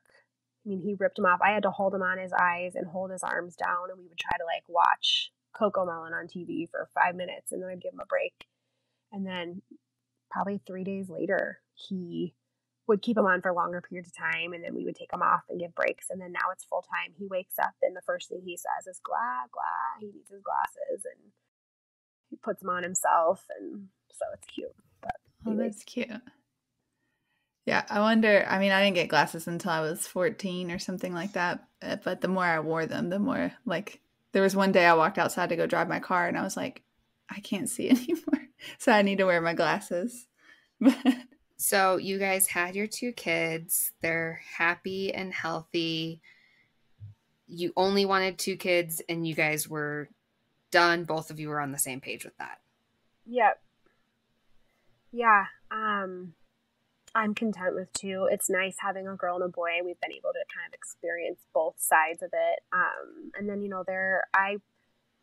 our kids are 4 years apart, 4 years and 4 months, I guess, so almost 4.5 years apart. And I really was like, I don't want my kids to be that far apart in age. I felt like I was completely starting over, but my daughter has understood from day one that, there's going to be a baby. She was so excited. The day he came home, she just has lit up, and she's so helpful, and he loves her, and they just have such an amazing relationship. It's really cool to see. And she just is older, and she understands that, I have to give him attention because he's young and he can't do these things on his own. And now he wants her to help him with everything. We're working on potty training, and I told her that this summer she might have to help me potty train him because he'll go and sit on the potty if she's in there. I'm like, you're just going to have to sit on the toilet a lot this summer to help get him motivated. But that's so, sweet. Yeah, they're like really, really great friends. And I was just worried about the age gap. But, she's been super social. She's got so many friends. And she, of course, I think every girl always wants a sister. I wanted a sister. But I was like, well, you're not going to get one. I'm sorry. You can just have friends. Hannah, my cousins. Or yeah, Hannah keeps saying that. Brother, no brother. No, we're not doing a brother. 2 and done. Yeah. We're not doing that. Yeah.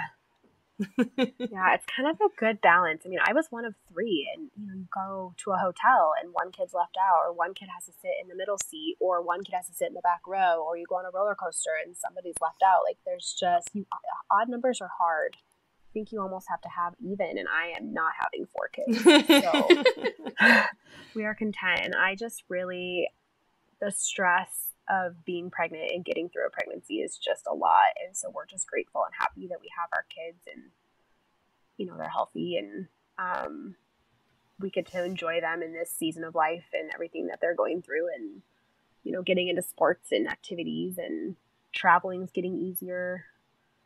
Finally feel like we can go places without it being a huge struggle and packing everything. So I just can't even imagine.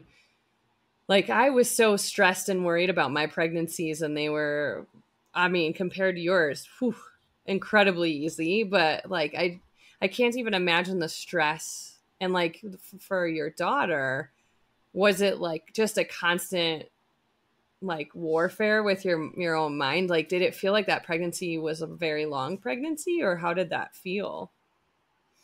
Yeah, I mean, I was monitored so much during it that I really thought it was going to fly by. But I just remember, once I got further, and like that last hospital admission that I had, I remember telling myself, like, I think I'm okay if this baby comes out. Like, I was just so exhausted mentally, emotionally, physically.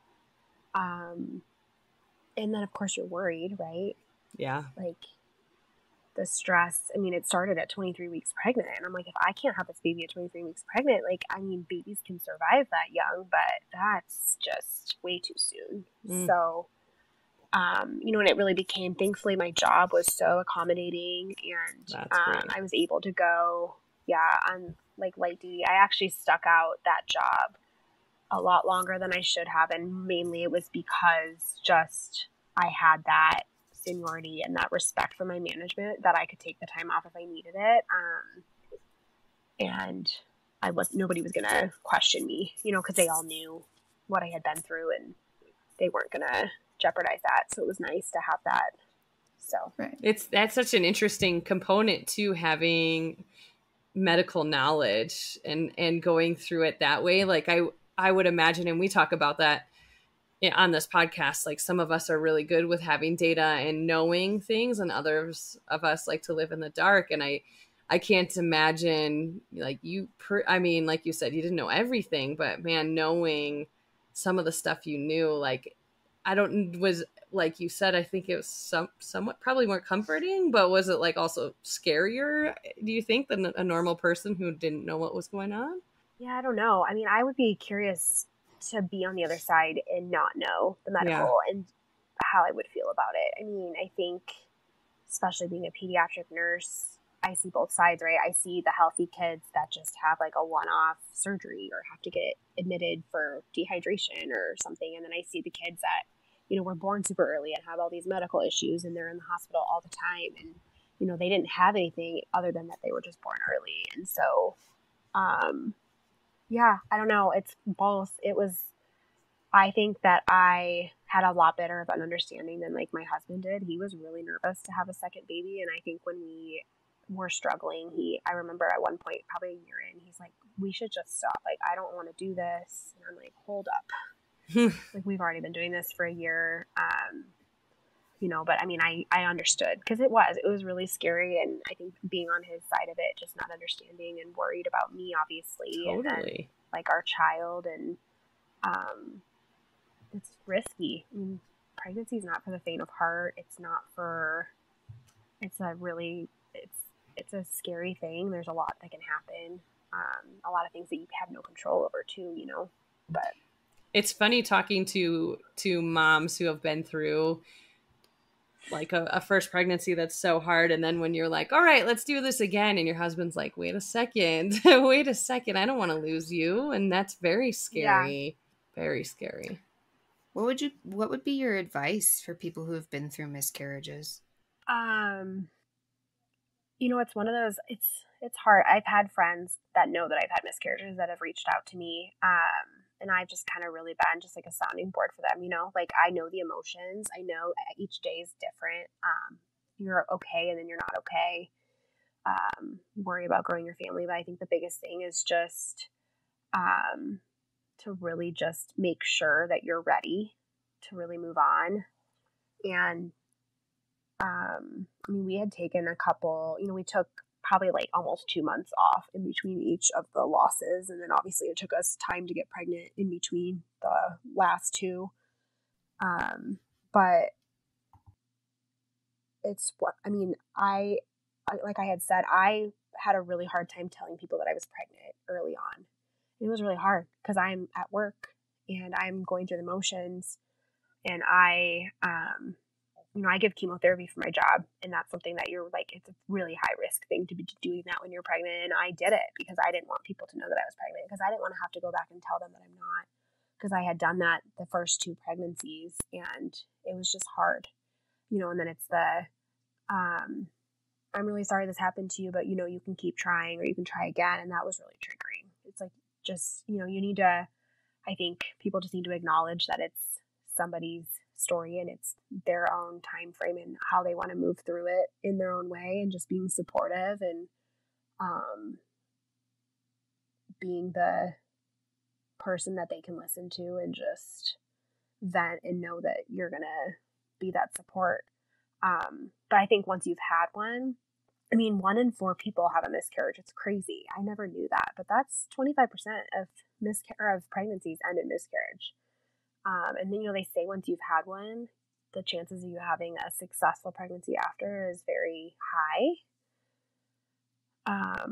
But I know people that have been through, 10, 11, 12 that have had to like do embryo adoption, or then like have I know one girl that I follow, in the infertility world, had, a surrogate carry a baby. I think she had an embryo adoption, and then she did IVF, and then they ended up getting like pregnant spontaneously on their own, which is just crazy. Just to see the stories that it really can happen, and just the strength of people that have to go through all of that. And even just fertility and fertility treatments are hard enough in itself. Like Leah, you went through it, and I know people that that's their only way that they're ever going to be able to have a baby. And it's its own separate hard thing.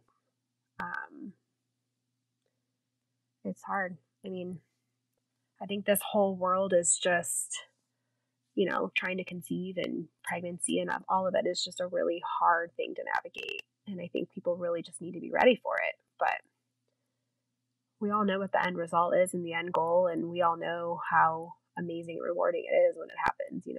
It's just the battles you have to go through. But I'm glad I'm done with that time in my life. I am fine and done, and I don't want to have to ever stress or worry about another pregnancy, because it's just a lot mentally. And I guess my other question is, how are you? How did you recover? Like, what was your postpartum like? Are you feeling happy and healthy now that you're a couple years removed from all of that? I just recently I kind of realized I think I still have a lot of trauma that I need to work through. And I've never sought out therapy. I'm actually going to be starting. I think it's just like motherhood in itself is really hard, and I feel sometimes you feel kind of isolated, even though you have your community. But I still have a little bit of that trauma, and I think I blame myself a little bit. I had a really, really, really hard time with my son's pregnancy or postpartum. And I think part of it was that I was non-weight bearing. I had my leg, like I was very invested in myself and not as much with him. And it was hard to connect. Like I never really could baby wear him because I wasn't going to baby wear him when I was non-weight bearing. I didn't want to fall and trip. And, I never carried him around the house. I would have, the bassinet next to the bed, and I would have him in the bed and in the bassinet. And then when we were ready to get up, I would like call my husband on my phone or his phone and be like, can you come get the baby? He'd come and bring him out to the living room. And then I had my setup out in the living room and he would be out there all day with me. And, you know, it was just back and forth. But I wasn't alone with my kids for the first few weeks, which was really hard. You know, all you want to do is be able to be a mom to your kids. And I couldn't. And I remember I went to they start doing those postpartum screenings at your baby's well checks. And I failed. And I remember the nurse practitioner that we saw the first time, like, brought me resources, and she's like, are you okay? I'm like, I'm fine. I can't, I'm having a hard time coping because I can't carry my kid. I can't drive my kids independently on my own. I can't take care of them. Somebody's got to be with me all the time. It was really hard. But obviously the second I was able to walk and get up on my feet and start doing those things, it really helped to heal me because I'm like, I can do this. And I just had a little bit of a delay and I just had to really process it and give myself the time. How many weeks postpartum was that you were able to do that? So I was non-weight bearing, I think, for 3 more weeks after I had him. And then I was able to start walking, but it took me a long time. Like, my leg was so weak. I was dealing with a lot of swelling and a lot of discomfort for I had him the end of May, maybe the middle of July, when I finally kind of felt, so almost 2 months postpartum. Wow. And, you know, I was going to physical therapy twice a week to try to strengthen myself and get myself back moving. So then I was away from him. So he had to take a bottle pretty much too, because I was away from the house and couldn't take him with me because it was 2021. Dang COVID. Just really threw a wrench in stuff. But yeah, so I think it was like the middle of July. Thankfully our parents are all here locally, so that was a huge help. My mom was really the only person I trusted to be with me for my doctor's appointments. If my husband wasn't able to be there, she just knew like how to get me out of the car, and she knew how to, I didn't want to have to tell, you know, anybody else where to park the car and how to get into the doctor and like where the doctors. I just wanted her to just be able to take me and drive. And so between her and my husband, and then we had to have somebody home with my daughter. So it took a village. You know, people had to come clean my house for me because I couldn't do that. Wash the baby clothes, all the things that I didn't get a chance to do because I was 32 weeks pregnant. I still thought I had a few weeks to get all that done. So I remember sitting on my little knee scooter in the nursery while my husband was like hanging stuff up on the walls. And I'm like, I want to do that. I want to hang it up on the wall, but I couldn't. So I just sat there and just directed him with my knee scooter. But that's the worst. I feel like having to tell your husband, like, just let me do it, but you can't. I can. Yeah. When you know exactly how you want it to be done or something. Though the cleaning the house, yeah. I would love for people to come clean my house. Especially during those first couple weeks, right? Yeah. Yeah, but I'm so sorry that you had to go through all of that. That sounds like, I just feel like when you describe Mackenzie as a fighter, like, you're a fighter too. Like, she gets that honest. And like, I can't even. Yeah, I mean, you fought for your children, and yeah. You did a great job because you got them here happy and healthy. You went through hell to do that, but man, I don't know. I guess I'm at a loss for words because I admire what you went through with your daughter, and then the strength and courage that you put front to potentially go through some of that stuff again when you got pregnant with your son. And I mean, you've got a beautiful family now, which is amazing, but yeah. You've been through a lot of shit. Yeah. And I was thinking when you're talking about being pregnant with Jackson, for me, sometimes I'm like, worst case scenario, I like stress about the smallest things. And I was wondering, like, what kept you going? What kept you like positive, or were you just a wreck every single day? Because that's how I feel like I would be. Yeah. My daughter's pregnancy was so long ago that honestly, I'm glad I took notes because I blacked out a lot of it at this point. not just because it was 7 years ago, but it was traumatizing. And I have learned through the entire experience, like I journaled a lot and I wrote down my thoughts and my feelings and like just everything that was happening, because it just really helped me process and cope. And that's always kind of been my thing, my therapy in a sense, like I find myself in like a moment of just, frustration, and I'll get out my phone and like the little notes app and I just type away, and it's like, okay, I've put it away. I've put it on paper. It's not mentally in my head anymore and I can move on. But I just remember journaling helped a lot. My friends and my family just being really supportive was obviously huge. I posted like a weekly bump update with my daughter, and that was kind of my thing. Like, this is me every week. I've done this. Like, we've gotten this much further. She's this much bigger. And I did monthly milestone posts for her, the first year that she was a baby, and just, we did this. Like, month 3, this is what she's accomplished. Like, this is how much she weighs. Like, we're gaining weight. We're doing everything we need to do. And it was just kind of my way, not because I was like, I want you all to know what I'm doing, but it was my way of just really getting it out there and, coping and not keeping it mentally inside of me. But, it was traumatizing, but I think a lot of it, I've either totally just forgotten about it. I had to like go through all my notes and take notes on my phone because I wanted to make sure that I got everything in the timeline that I got it in, because it seems like a blur now. Yeah.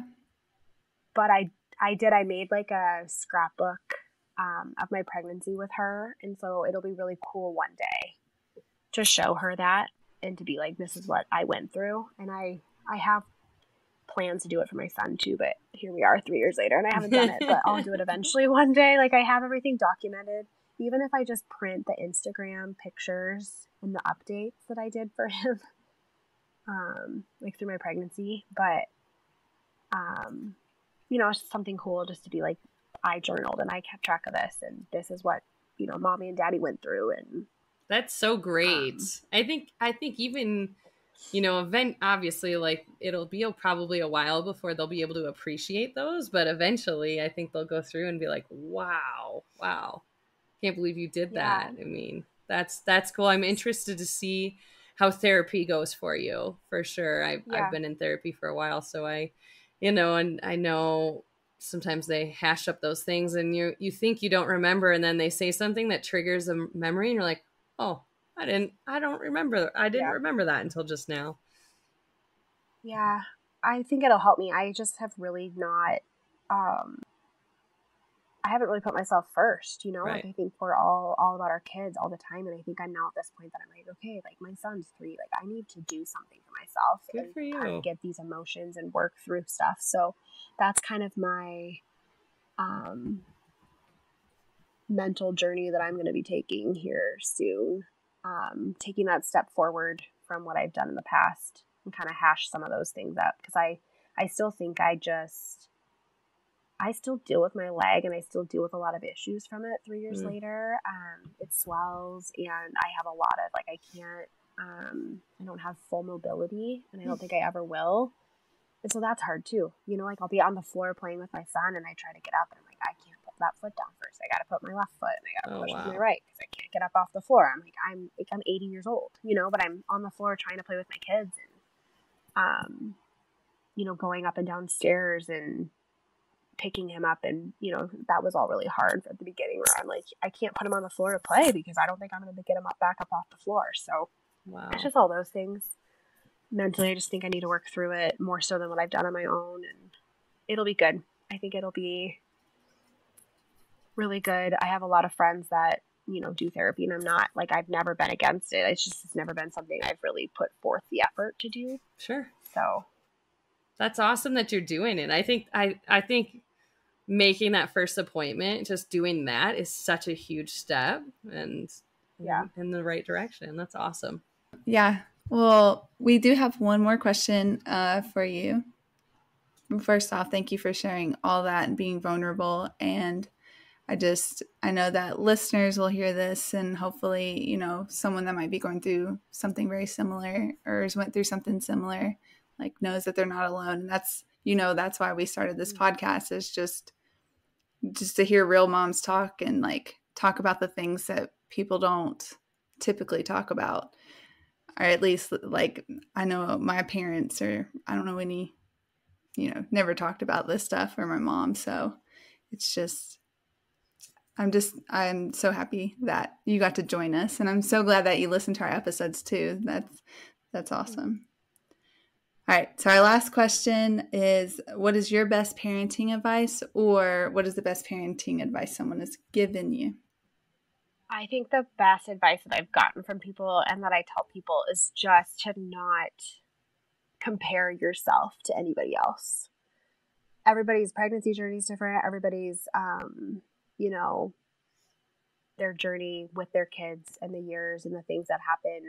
I think everybody gets really fixated on, my baby needs to be crawling by 6 months, and they need to be walking by 12 months, and they need to be potty trained by 2. And it's just, there's so much pressure. And I think social media does not help.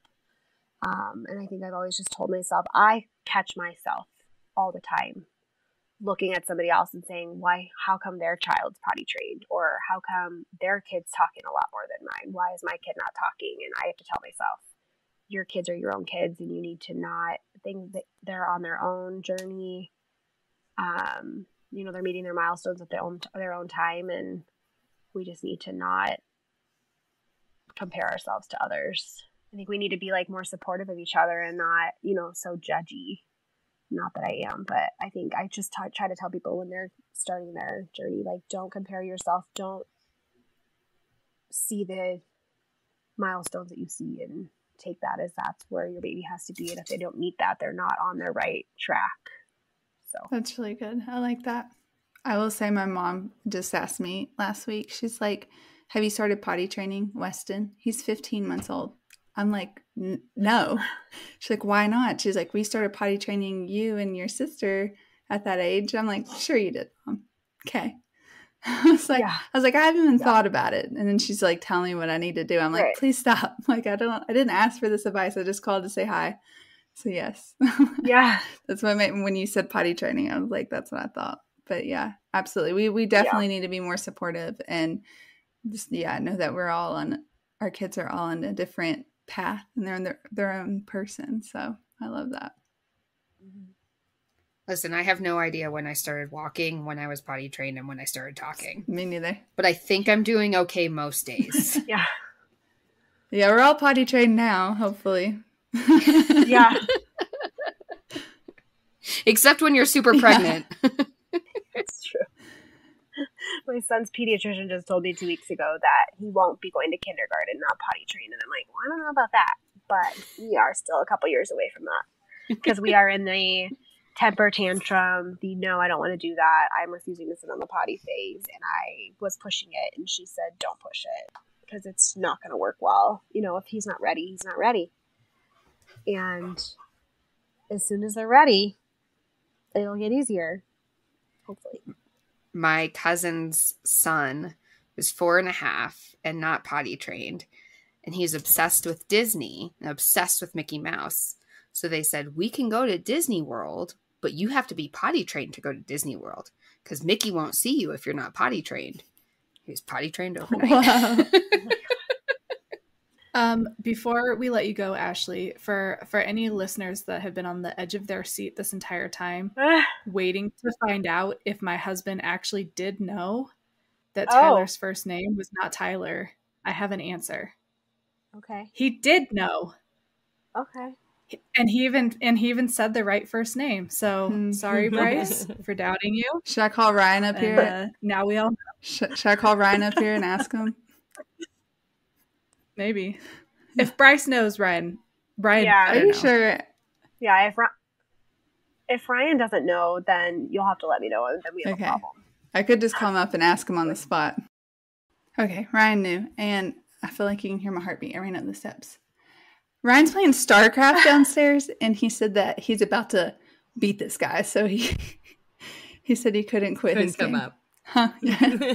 He didn't want to be disruptive. No, but you got the answer. Yeah, it was David. He had it. He was like, I can come up, but he's like, I'm beating this guy.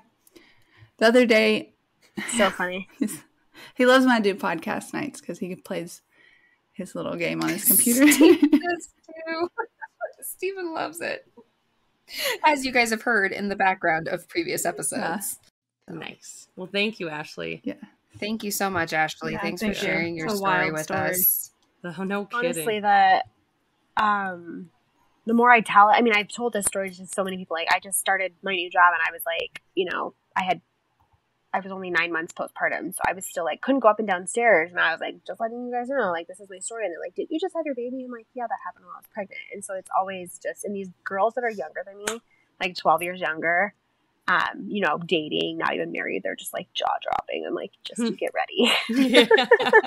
And if you ever need anybody to talk to, I have basically almost seen it all. So I mean, I've always been supportive of my friends, and I know a lot of people that have gone through miscarriages that have reached out to me, and they're like, you know, this has happened to me. And I'm like, yeah, let me, you know, get ready, but I can support you and talk you through whatever you need me to talk you through, and kind of just be that sounding board because I've been through it.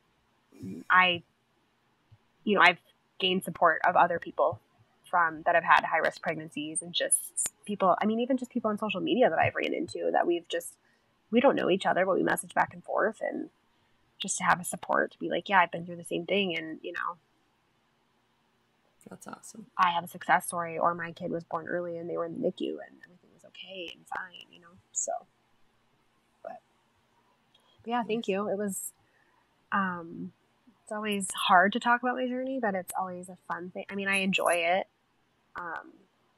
just to kind of get it out there. And it's kind of, like I said, just like writing it down, speaking it out is kind of therapy for me too. So. And that wraps up another episode of Mom Jeans, trying to fit into motherhood. Thank you again so much for listening to us. And if you enjoyed this podcast, please consider giving us 5 stars so other mothers out there like you can find us and listen. If you would like, you could follow us on any of our socials at Mom Jeans, the podcast. If you have questions, would like to send us your birth story, or give us suggestions or things that you would like to hear, please email us at hello@momjeansthepodcast.com. See you next week.